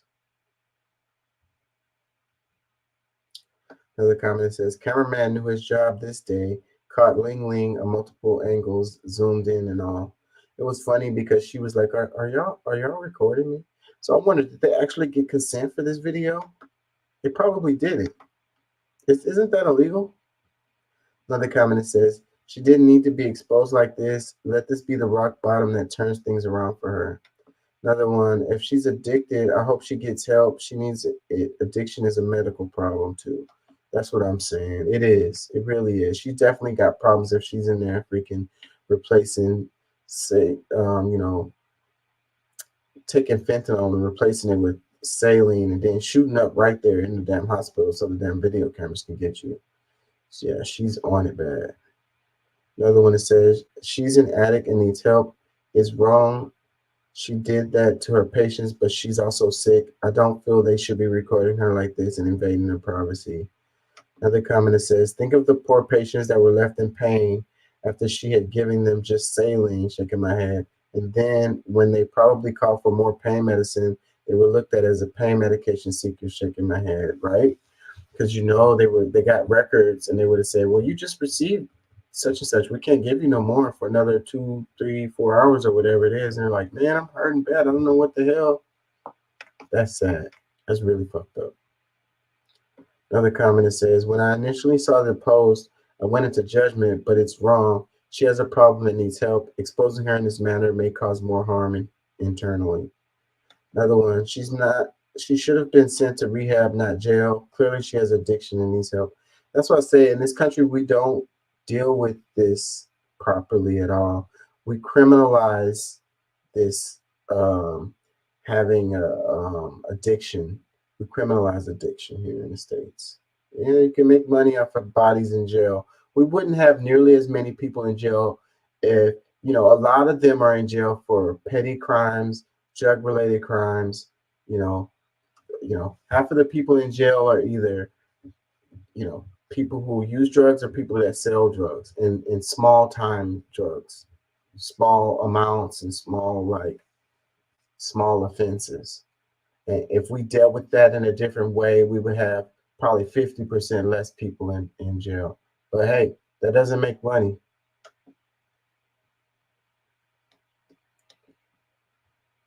We got to keep those seats and butts. That's important. Oh, I mentioned this earlier. I knew it was going to pop up. Check this out. Hold on. It says the U.S. is poised to see a record year-over-year drop in homicides. With 2023 ticking down, the nation is poised to finish the year with its biggest annual drop in homicides on record, according to preliminary data from law enforcement agencies, both large and small. The homicide rate in the U.S. is expected to plummet nearly 13% compared to 2022, meaning more than 2,000 fewer people were the victims of homicide this year. Jeff Asher, a national crime analyst, told ABC News. An ABC News review of preliminary crime data from the 10 largest U.S. cities shows that heading into last weeks of the year, 7 of the municipalities have seen double-digit year-over-year decline in 2023 homicides, including an 11% drop in New York City, 16% decrease in Los Angeles, and a 13% reduction in Chicago. The sizable fall in homicide comes after a record high in murders was set in 2020 at the height of the COVID-19 pandemic. Homicides across the country continued to increase in 2021 by 4.3% before falling by 6% in 2022, according to the FBI report. But not all cities have seen homicides fall. As of December 26, Washington, D.C. has seen its homicides jump 36%. Dallas has seen 14% increase. Memphis, Tennessee homicide rose 31% through the first 6 months of the year, according to the most recent data available. But despite the reductions in homicide and other violent crimes nationwide, recent polls indicate the majority of Americans believe overall crime is out of control. That's what I was about to say. Yes, so everybody thinks that the crime has been increasing and we just got like a wild, wild west across the nation. And the numbers don't reflect that. But if you're sitting there watching the news every day, then you think that it's just an epidemic of crime, because that's what the news cover. That's what gets clicks, So if people aren't reading freaking reports, they're not reading op-eds or whatever, newspaper articles that's showing the data.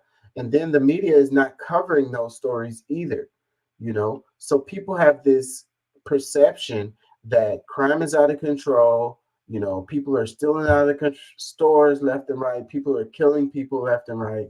And it's simply not true. I showed in one of the other shows how we have had a reduction in crime since the 90s. We had a peak in the 90s, and then we've had a continual, gradual decline in crime.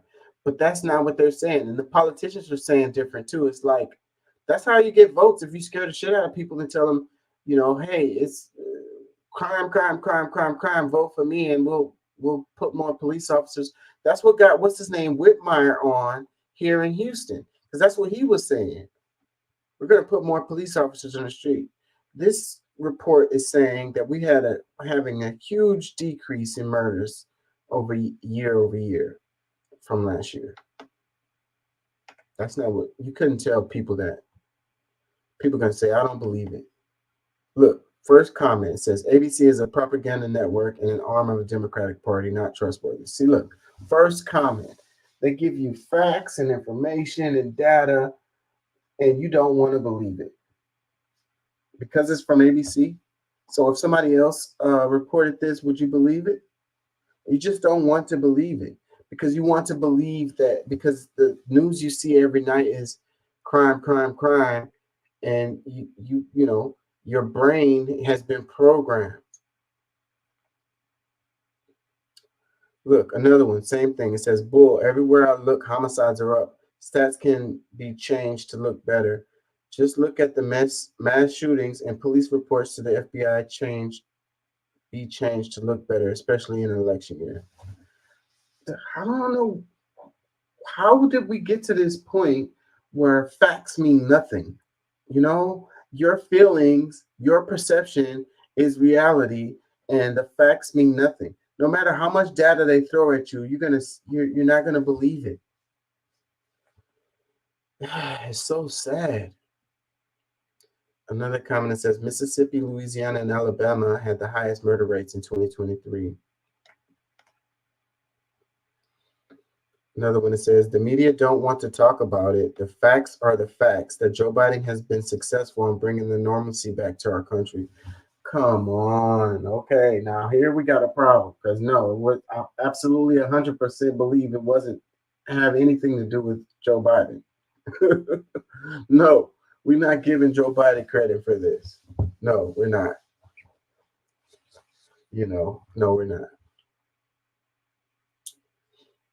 You know, I guess that's how it goes. Who's ever in charge, you get to get the benefits of things. Like it's your fault when anything goes wrong, and when anything goes right, you get to get that benefit too. But in reality, that's not how the world works. Another comment that says Fox News will never report this. That's probably why people don't believe it because they're watching Fox all day and they're like, Fox didn't say that. Can't be true. ABC is lying.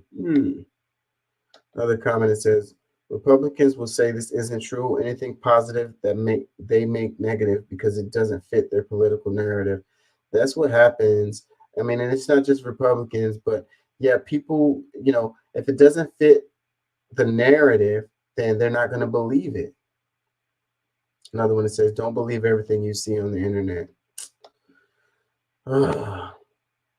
Another one, but I thought the people coming into our country were bringing crime. See, that's what they want to believe. So they're not going to believe this because they want to believe that, you know, we're getting overran with illegals and they're murdering people left and right. Another one that says, how do LA and HTX have a different percentage having the same values? I don't know what you're talking about. Another one that says, yeah, cases are down because people are dying from overdoses instead of, ooh. Another one that says, after 3 years of skyrocketing mayhem in Biden's America. They said last year it dropped too. So they said in 2022 it dropped. And then 2023, a huge drop. They said it increased during the pandemic. And that's when who was in office. So no, that doesn't work. That doesn't fit your narrative, buddy. The data and the facts doesn't fit your narrative. Another one that says, "What's up with Washington D.C. and Dallas, but really D.C.?" I know Dallas. Dang, it's crazy in Dallas nowadays, huh? Another comment that says, "But this is contrary to the narratives of red states being free of crime due to everyone owning guns and blue states being death traps." Yep. According to Fox News, it's the end of the world. I hate it when they be talking about that shit, talking about democratic cities, and I hate that shit because it's not true. It's not true. The facts don't cover that shit. They just want to say that shit because to give them an excuse to not, to vote for whoever they just vote whoever you want to vote for. Just vote for them. Don't make up stuff to freaking justify it. Just hey, you want to vote R, vote R. Don't make no freaking excuses to justify it. Don't make up stories to justify it. Oh yeah, let's look at these numbers. So U.S. homicides fall in 2023. So New York City, 2023 homicides 380, 2022 429, down 11%. I'm not gonna do the overall numbers. Los Angeles down 16%, Chicago down 13%, Houston down 11%, Phoenix down 15%, Philadelphia down 21%, San Antonio down 12%, Dallas up 14%, Austin no change.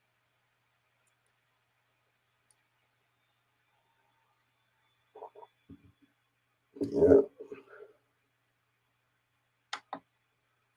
Detroit down 18%, Baltimore down 25%, Atlanta down 18%, Washington, D.C. up 36%.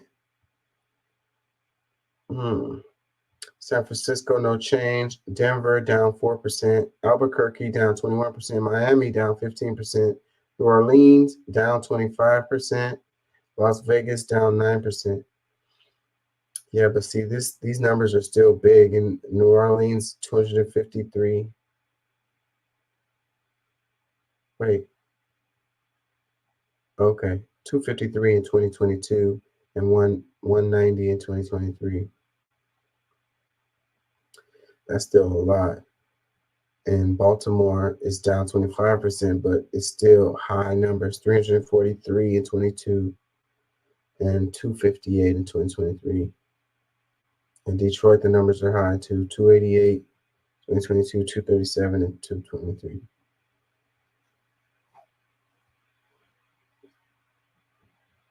Yeah, that still sucks.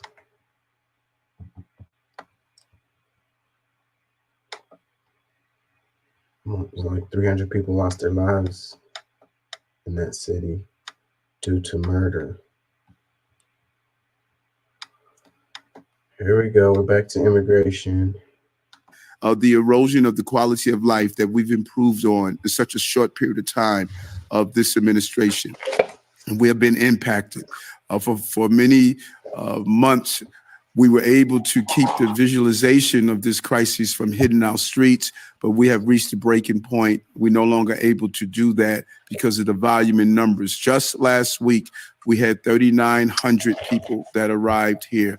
We are averaging anywhere from 2,500 to close to 4,000 a week.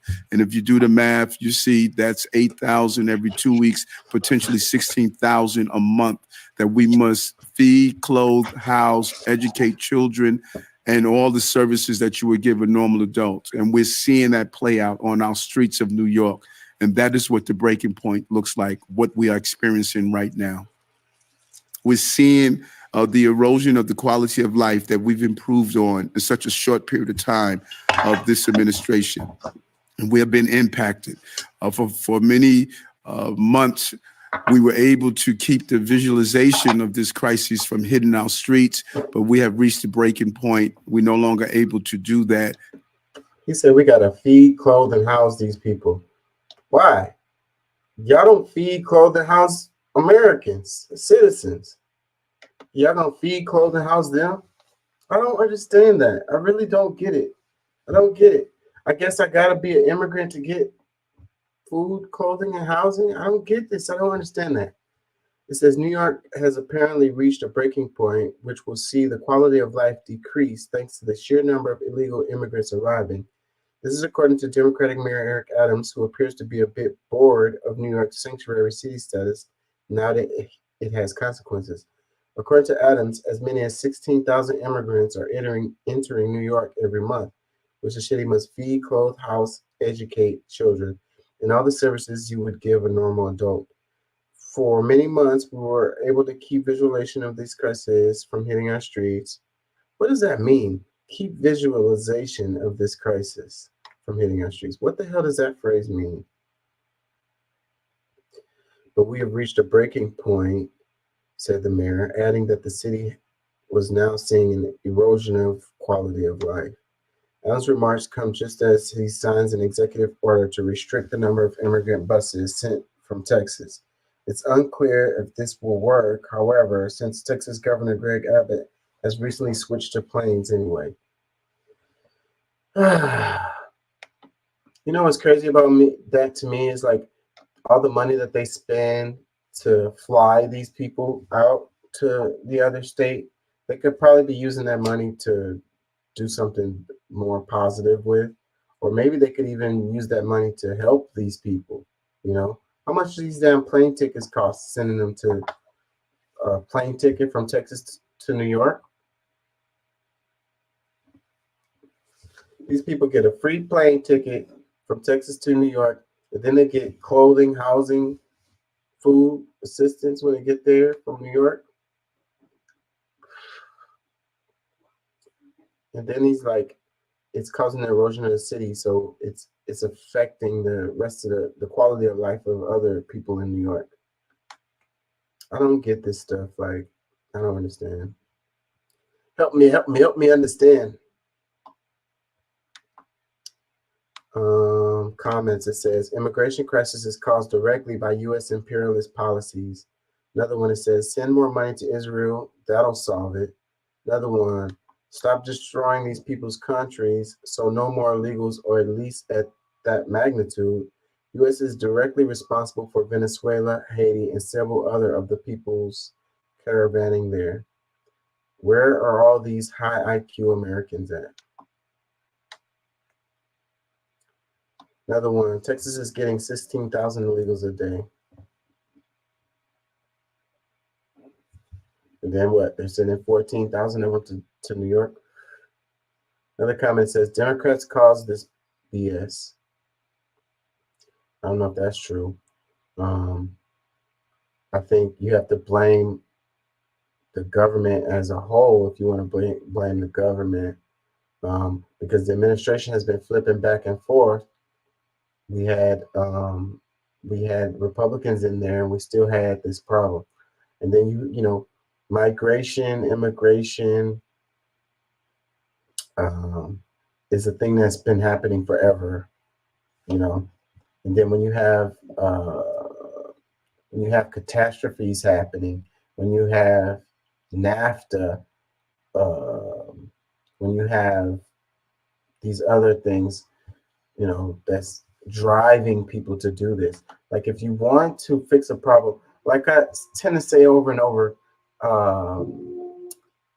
people manage systems, systems manage people, you know. So you create systems to deal with these issues, you know. You have to incentivize people to do other things. Right now, we're incentivizing them to do what they're doing now. And it's not just the Democrats. It's the US policies that lead to these things. Some of it, not all of it. Some of it will be happening regardless of the policies.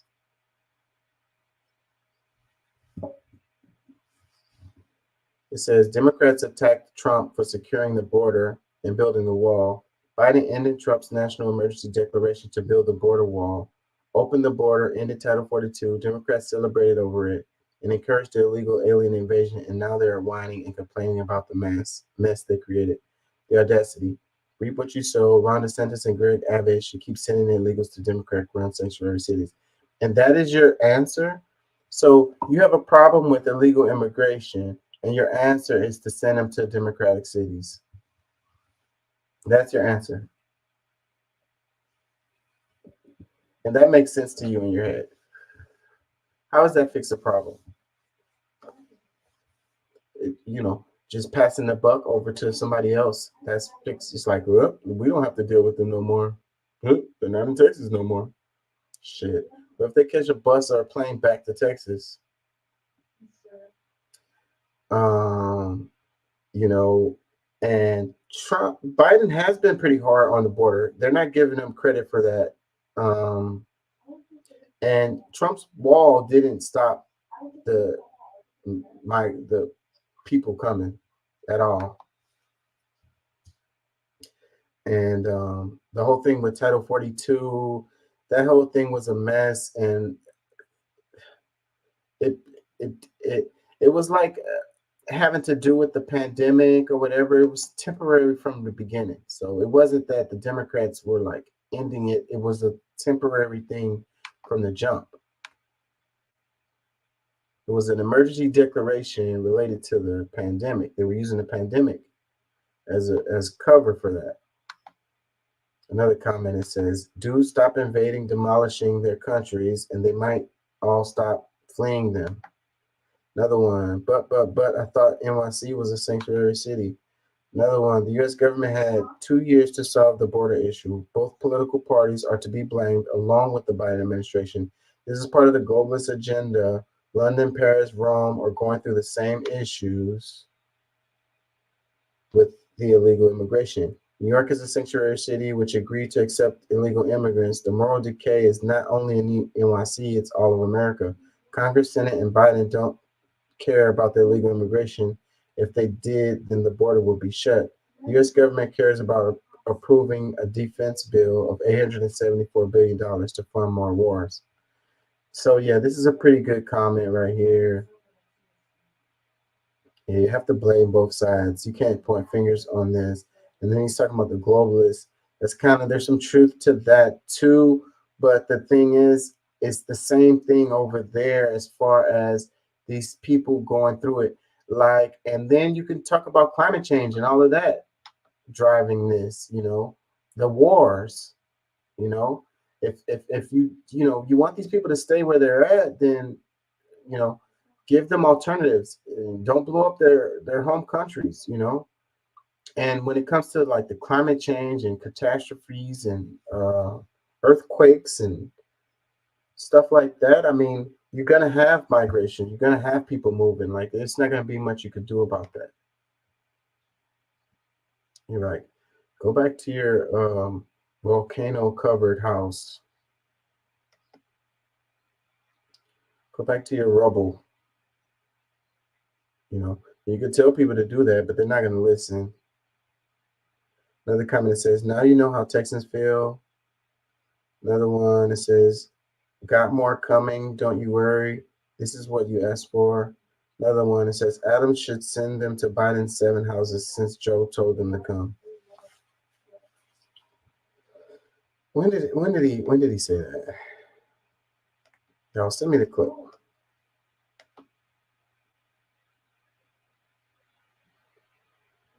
What is this? That was a Facebook link. I'm not following no links right now. I can't stay on here much longer. I'll go to work in the morning.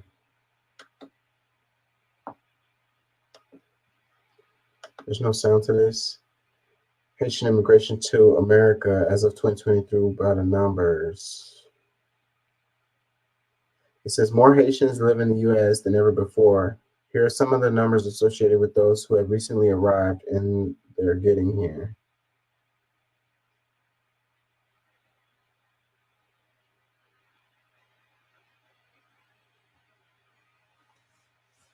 There's no sound to this. Top 10 metro areas with the most Haitians are within or close to the 6 states into which the majority immigrants arrive.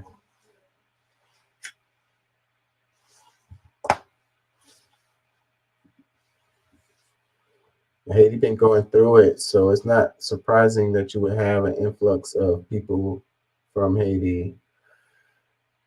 You know, Haiti, for example, if you wanted less Haitian people coming here, then help them out with their situation over there. Basically, stop meddling with them and let them get their stuff together. They probably would if it wasn't so much outside influence. I don't want to stay on that because then I'll get all emotional and then nobody wants to hear me get emotional. In Yemen in 2009. Since then, the country has seen more terrorist attacks, not fewer. Terrorist attacks in Somalia also keep increasing. When we only respond with military force today, we create tomorrow's enemy. All it's doing is increasing militancy and hatred, anti-Americanism. Tell me how we're winning if every time we kill one, we create 10. Perpetual war does not make the world safer. We ramped up strikes in Yemen in 2009. Since then, the country has seen more terrorist attacks, not fewer. It says, in the last days of the battle against the Islamic State in Syria, when members of the once fierce caliphate were cornered in a dirt field next to a town called Bugaz, U.S. military drones circled high overhead, hunting for military targets, but it saw only a large crowd of women and children huddled against a riverbank.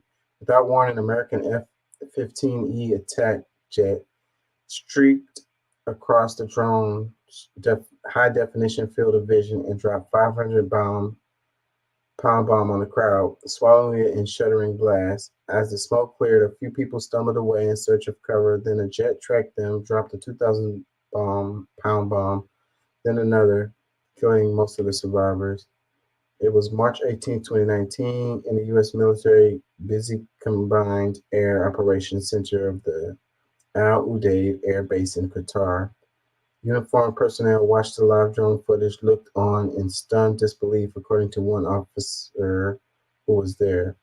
Who dropped that? A confused analyst typed on a secure chat system being used by the monitoring the drone. Two people who reviewed the chat log recalled another response. We just dropped a 50 woman and children. An initial battle damage assessment quickly found that the number of dead was actually about 70. Yeah, you wonder why you got the Houthi rebels in Yemen doing what they're doing, the pirate stuff. And we forget, but these people don't.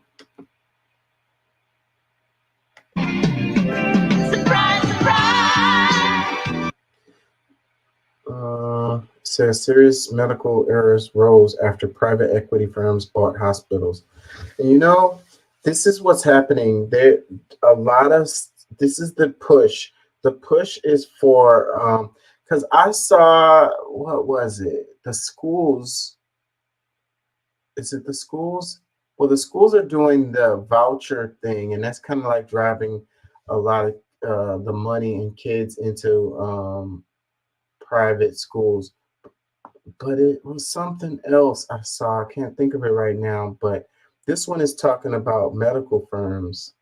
It says private equity firms bought hospitals and serious medical errors rose. So it's like a lot of this is what's happening. They're privatizing a lot of stuff. And then we want to act like the government or whatever doesn't do things very well or whatever. But then when they get privately owned, then it gets worse.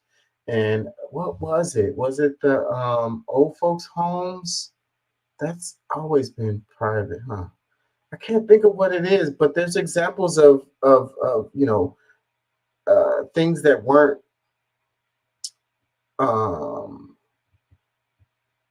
wasn't owned, by private equity firms, and now they are, and the services have declined.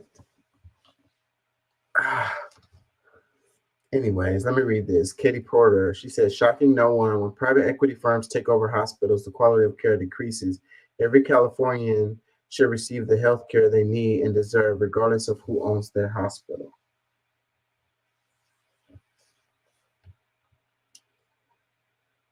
I'm a fan of Katie Porter. She be giving them the blues.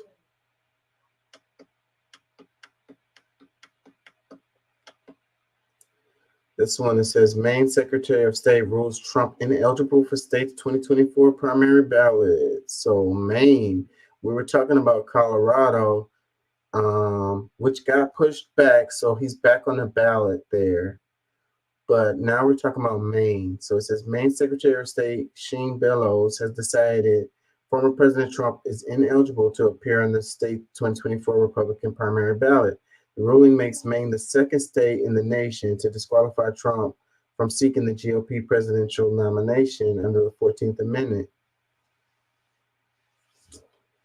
Yep, it's going to start a tidal wave of states doing the same thing.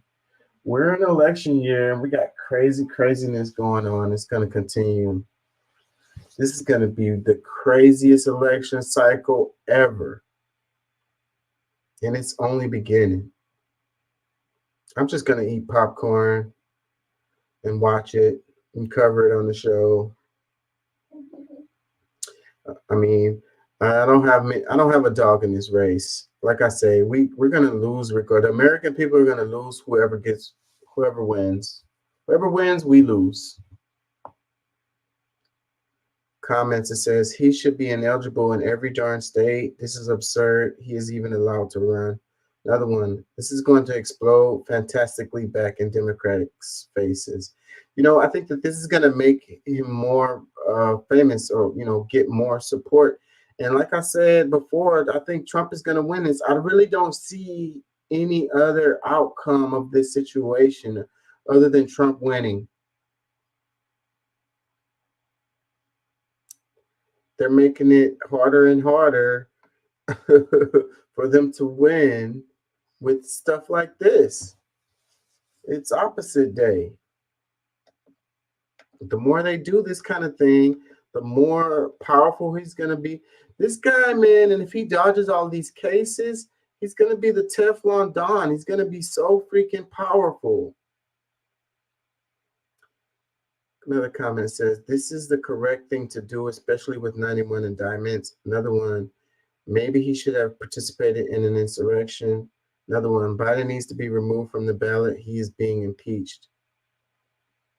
Another comment, it says, they can't be serious, Trump 2024.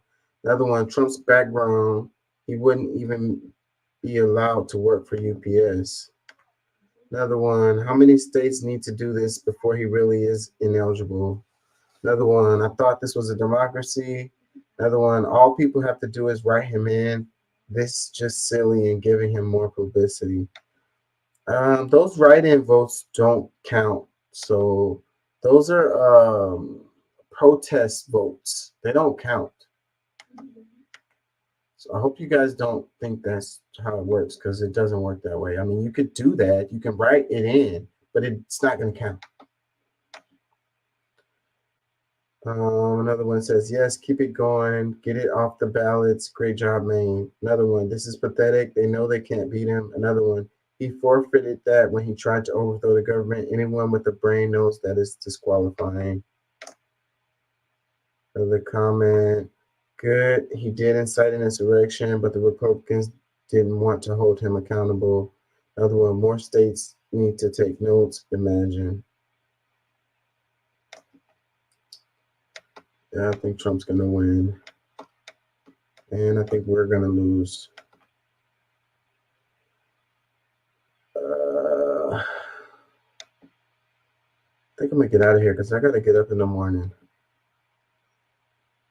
Let's do this immigration.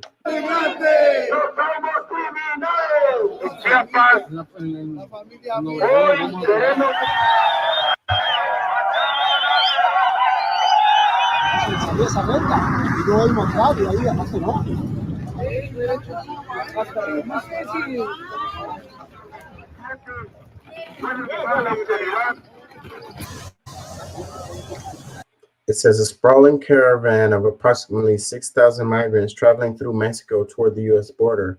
They are from Central America, Venezuela, Cuba, and other countries, and many of them are families with young children. The caravan set out on December 24th near the Guatemalan border and is the largest in more than a year.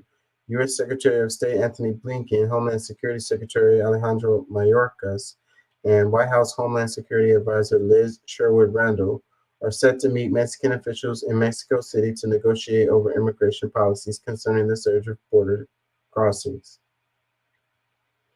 I saw they were talking of what Mexico is asking for. They're saying we can help with this, but you guys have to help with the situations with Venezuela and Cuba specifically, changing the policies that the United States have towards Cuba. Those Cold War leftover uh, blockades and so forth and so on. Mexico is saying, we'll help you with this, but you have to do something, with the Cuba situation and with the Venezuela situation, which I don't think the United States is going to go for. So,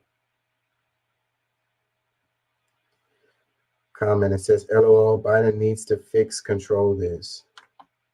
Yeah. How, buddy? How? Another one that says birth control for everyone. Another one, Newsmax, says everyone has problems with the U.S. Still, it's the number one choice for all to settle in. Try doing the same thing in the Middle East. You would be deported in split of a second.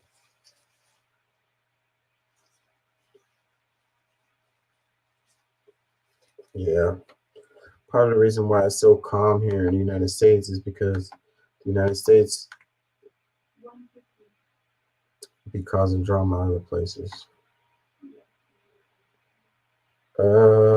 Seems invasion. Another one that says if I was them, I'd just keep going until Canada at this point. Another one that says, ooh, 6,000 and the video to match. Get over it. We can process 1,000 times that many asylum seekers. Oh, by the way, Washington Post, there's a difference between asylum seekers and immigrants. Can you run stories about that?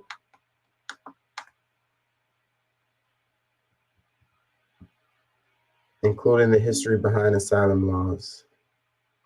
It says, what goes around comes around. We allow governments in these countries to make life intolerable, so they leave and come here. That's on us. On the other hand, someone is telling them they should come here. The first thing Ronald Reagan said after his inauguration was that we got the hostages released in Iran. Later, we actually found that he had made a deal with Iran to keep them. Remember, the first month of Biden's presidency, it was here they come en masse. Here we go at the start of 2029-24 and more caravans. My real concern is how the anti-immigrant comments on this page all come as poor translations from other languages. One more. It says the U.S. has sent over $100 billion to Ukraine and Israel, generating even more refugees. But of course, they can't take care of migrants. The U.S. has long prevented the development of Latin America by supporting dictatorships, coup d'etat. Americans are reaping what they sow. Yep.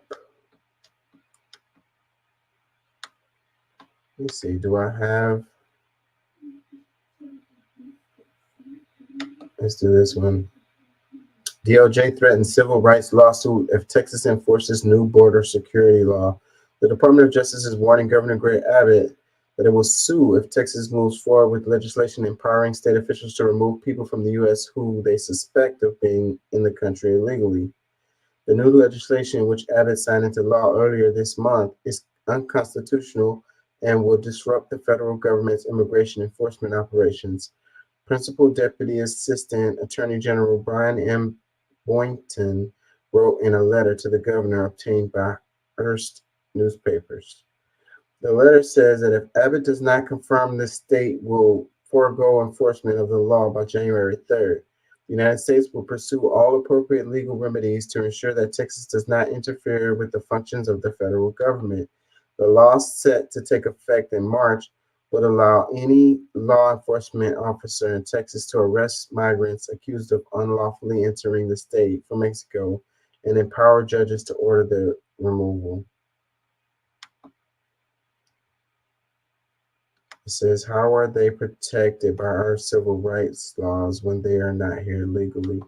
Well, the federal government is over these matters, so that's where it's a problem. So Texas is superseding the federal government with kind of trampling on the area that is their domain, given to them by the Constitution, by the way.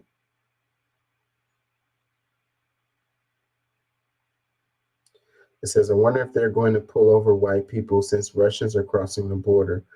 And there is a racial component to this because this law is like, all they have to do is look at them and be like, oh, they look illegal, so we can pull them over, detain them, and determine if they're legal or not.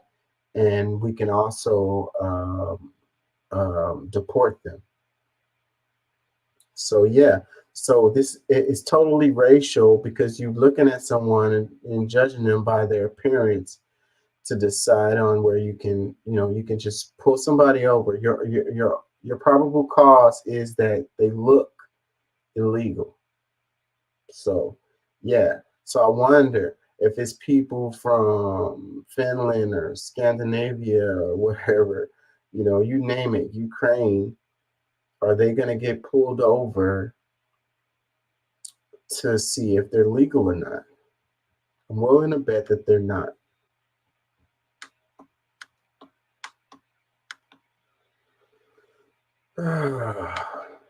It says Trump's name is back on the ballot in Colorado for now after state's Republicans appeal ban to Supreme Court. Colorado Republican Party on Wednesday appealed the state Supreme Court decision that found former President Donald Trump is ineligible for the presidency, the potential first step to shut down the nation's highest court over the meaning of a 155-year-old constitutional provision that bans from office those who engage in insurrection. On Thursday, Colorado Secretary of State Gina Griswold said that the appeal filed, Trump's name will be included as a candidate on the state's primary ballot unless the U.S. Supreme Court declines to hear the case or upholds the same state Supreme Court ruling. So he's back on the ballot in Colorado, basically.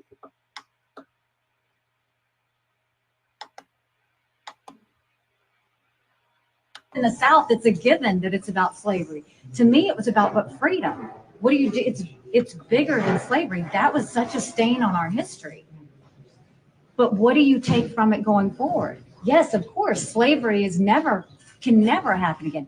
But going forward, doesn't that mean we should focus on the freedoms of people to live their life, not to have government, not to have any other person tell them what they can and can't do? That's been trampled on the past few years. That's the part we've got to make sure we never take anything away from. So look, I mean, you guys can make it about something else, but if you look at my record in South Carolina, we dealt with this a whole lot more than this. And what I'll tell you is, yes, you can acknowledge a point in history, but what do you do with that point in history? You got to make sure the lessons constantly go forward so that we never see it again. Do you think I guess if you grow up in the South, it's a given that it's about slavery. To me, it was about what freedom. So what are you saying? So is it about slavery or is it about freedom? And then he's like, she said the individual's choice to do what they want or whatever. That's not what they're saying when it comes to abortion or LGBTQ or what else I mentioned earlier. I don't know, man. That's kind of confusing to me how, conservatives can say it's all about individual freedoms, but then they go and they try to take other people's individual freedoms away when it's a topic that they specifically, care about or feel passionately about or whatever. It's like, are we talking about big government or little government? Which one is it? Is the government coming in and making decisions? Hold on, let me hear it again. I guess if you grow up in the South, it's a given that it's about slavery. To me, it was about what freedom. What do you do? It's bigger than slavery. That was such a stain on our history. But what do you take from it going forward? Yes, of course, slavery can never happen again. But going forward, doesn't that mean we should focus on the freedoms of people to live their life, not to have government, not to have any other person tell them what they can and can't do? Not to have government come in and tell them what they can and cannot do. Individual freedoms. So telling them what books they can read that they have available to them, telling them if they can have an abortion or not, telling them if they can, perform surgeries to do transgender things. Now, whether I agree with those things or not is irrelevant. The point is that, You're saying you want people to have individual freedoms to do what they want to do with their life on one hand, and then on the other hand, you're telling them they can't have an abortion, they can't read certain books, and they can't get certain surgeries done. So which one is it? But this whole thing, I don't really like how they do the little sound clip, sound bite thing. The guy asked her a question about slavery, and it was the whole point was to get a got you moment, and the internet caught on to it, and it went viral, and that's the reason why she has to answer to it now, because it went viral and people are covering it, and they're like, "Oh, she didn't even mention slavery or whatever." That was just a freaking moment to just like whatever, like. I don't like that shit. We don't get anywhere with that kind of shit. So, but she did say it was about slavery at the beginning. So I think that there's a lot of people that would have a problem with that, and like saying, oh, no, it was about states' rights. It wasn't about slavery. It says Nikki Haley defended not citing slavery as the cause of the Civil War during a campaign event in New Hampshire, saying that this was a given for people who grew up in the South. To me, it was about freedom. It's bigger than slavery. Yeah, so she said, yeah, I'm from the South, and we know it was about slavery. Then she said, but to me, it was about freedom. So which one, what are we talking about? Are we talking about freedom of the slaves, or are we talking about freedom of people to own other people? I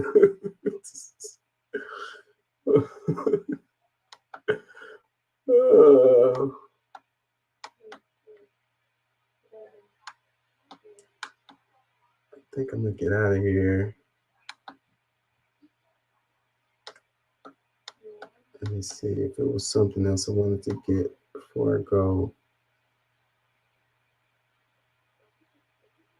I'm gonna cover that tomorrow. New laws, I'm gonna cover that tomorrow.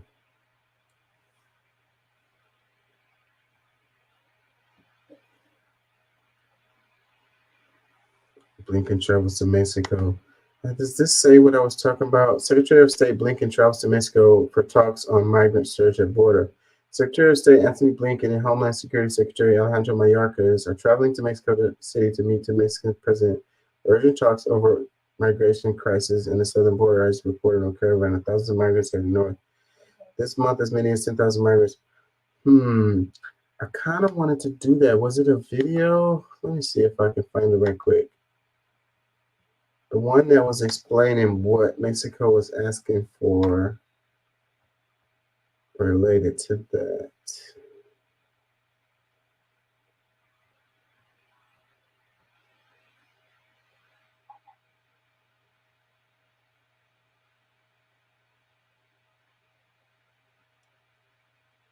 I don't see it.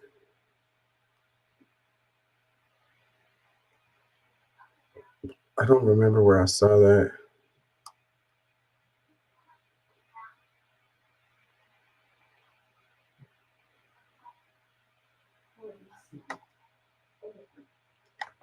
Let me see. Was it this?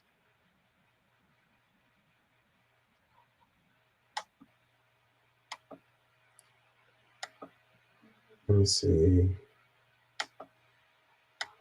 It's already 3 a.m. I got to get out of here. To address illegal immigration. A new immigration law out of Texas is raising the question of just how far a state can go to address illegal immigration. This comes after the state's Republican governor just signed one of the harshest state immigration laws in modern U.S. history. Jared Hill has the latest details for you this morning. This morning, immigration taking center stage from the halls of Congress. Finding the middle ground is exceptionally hard, and both sides must accept that they will have to make concessions. To the southern border. The goal of Senate Bill 4 is to stop the tidal wave of illegal entry into Texas. Texas Governor Greg Abbott Monday signing a bill allowing local police to arrest migrants who cross the border illegally and giving local judges authority to order deportations. The only thing we are doing by this law is making sure that our law enforcement have the tools they need to actually take action against those who are actually coming across the border illegally. Data obtained by CBS News shows the Border Patrol apprehended nearly 7,900 people each day last week. That's up from 6,000 in October. This comes as former President Trump is being criticized for recent comments from the campaign trail. They're poisoning the blood of our country. That's what. Poisoning the blood of our country. You know what that phrase was going to do.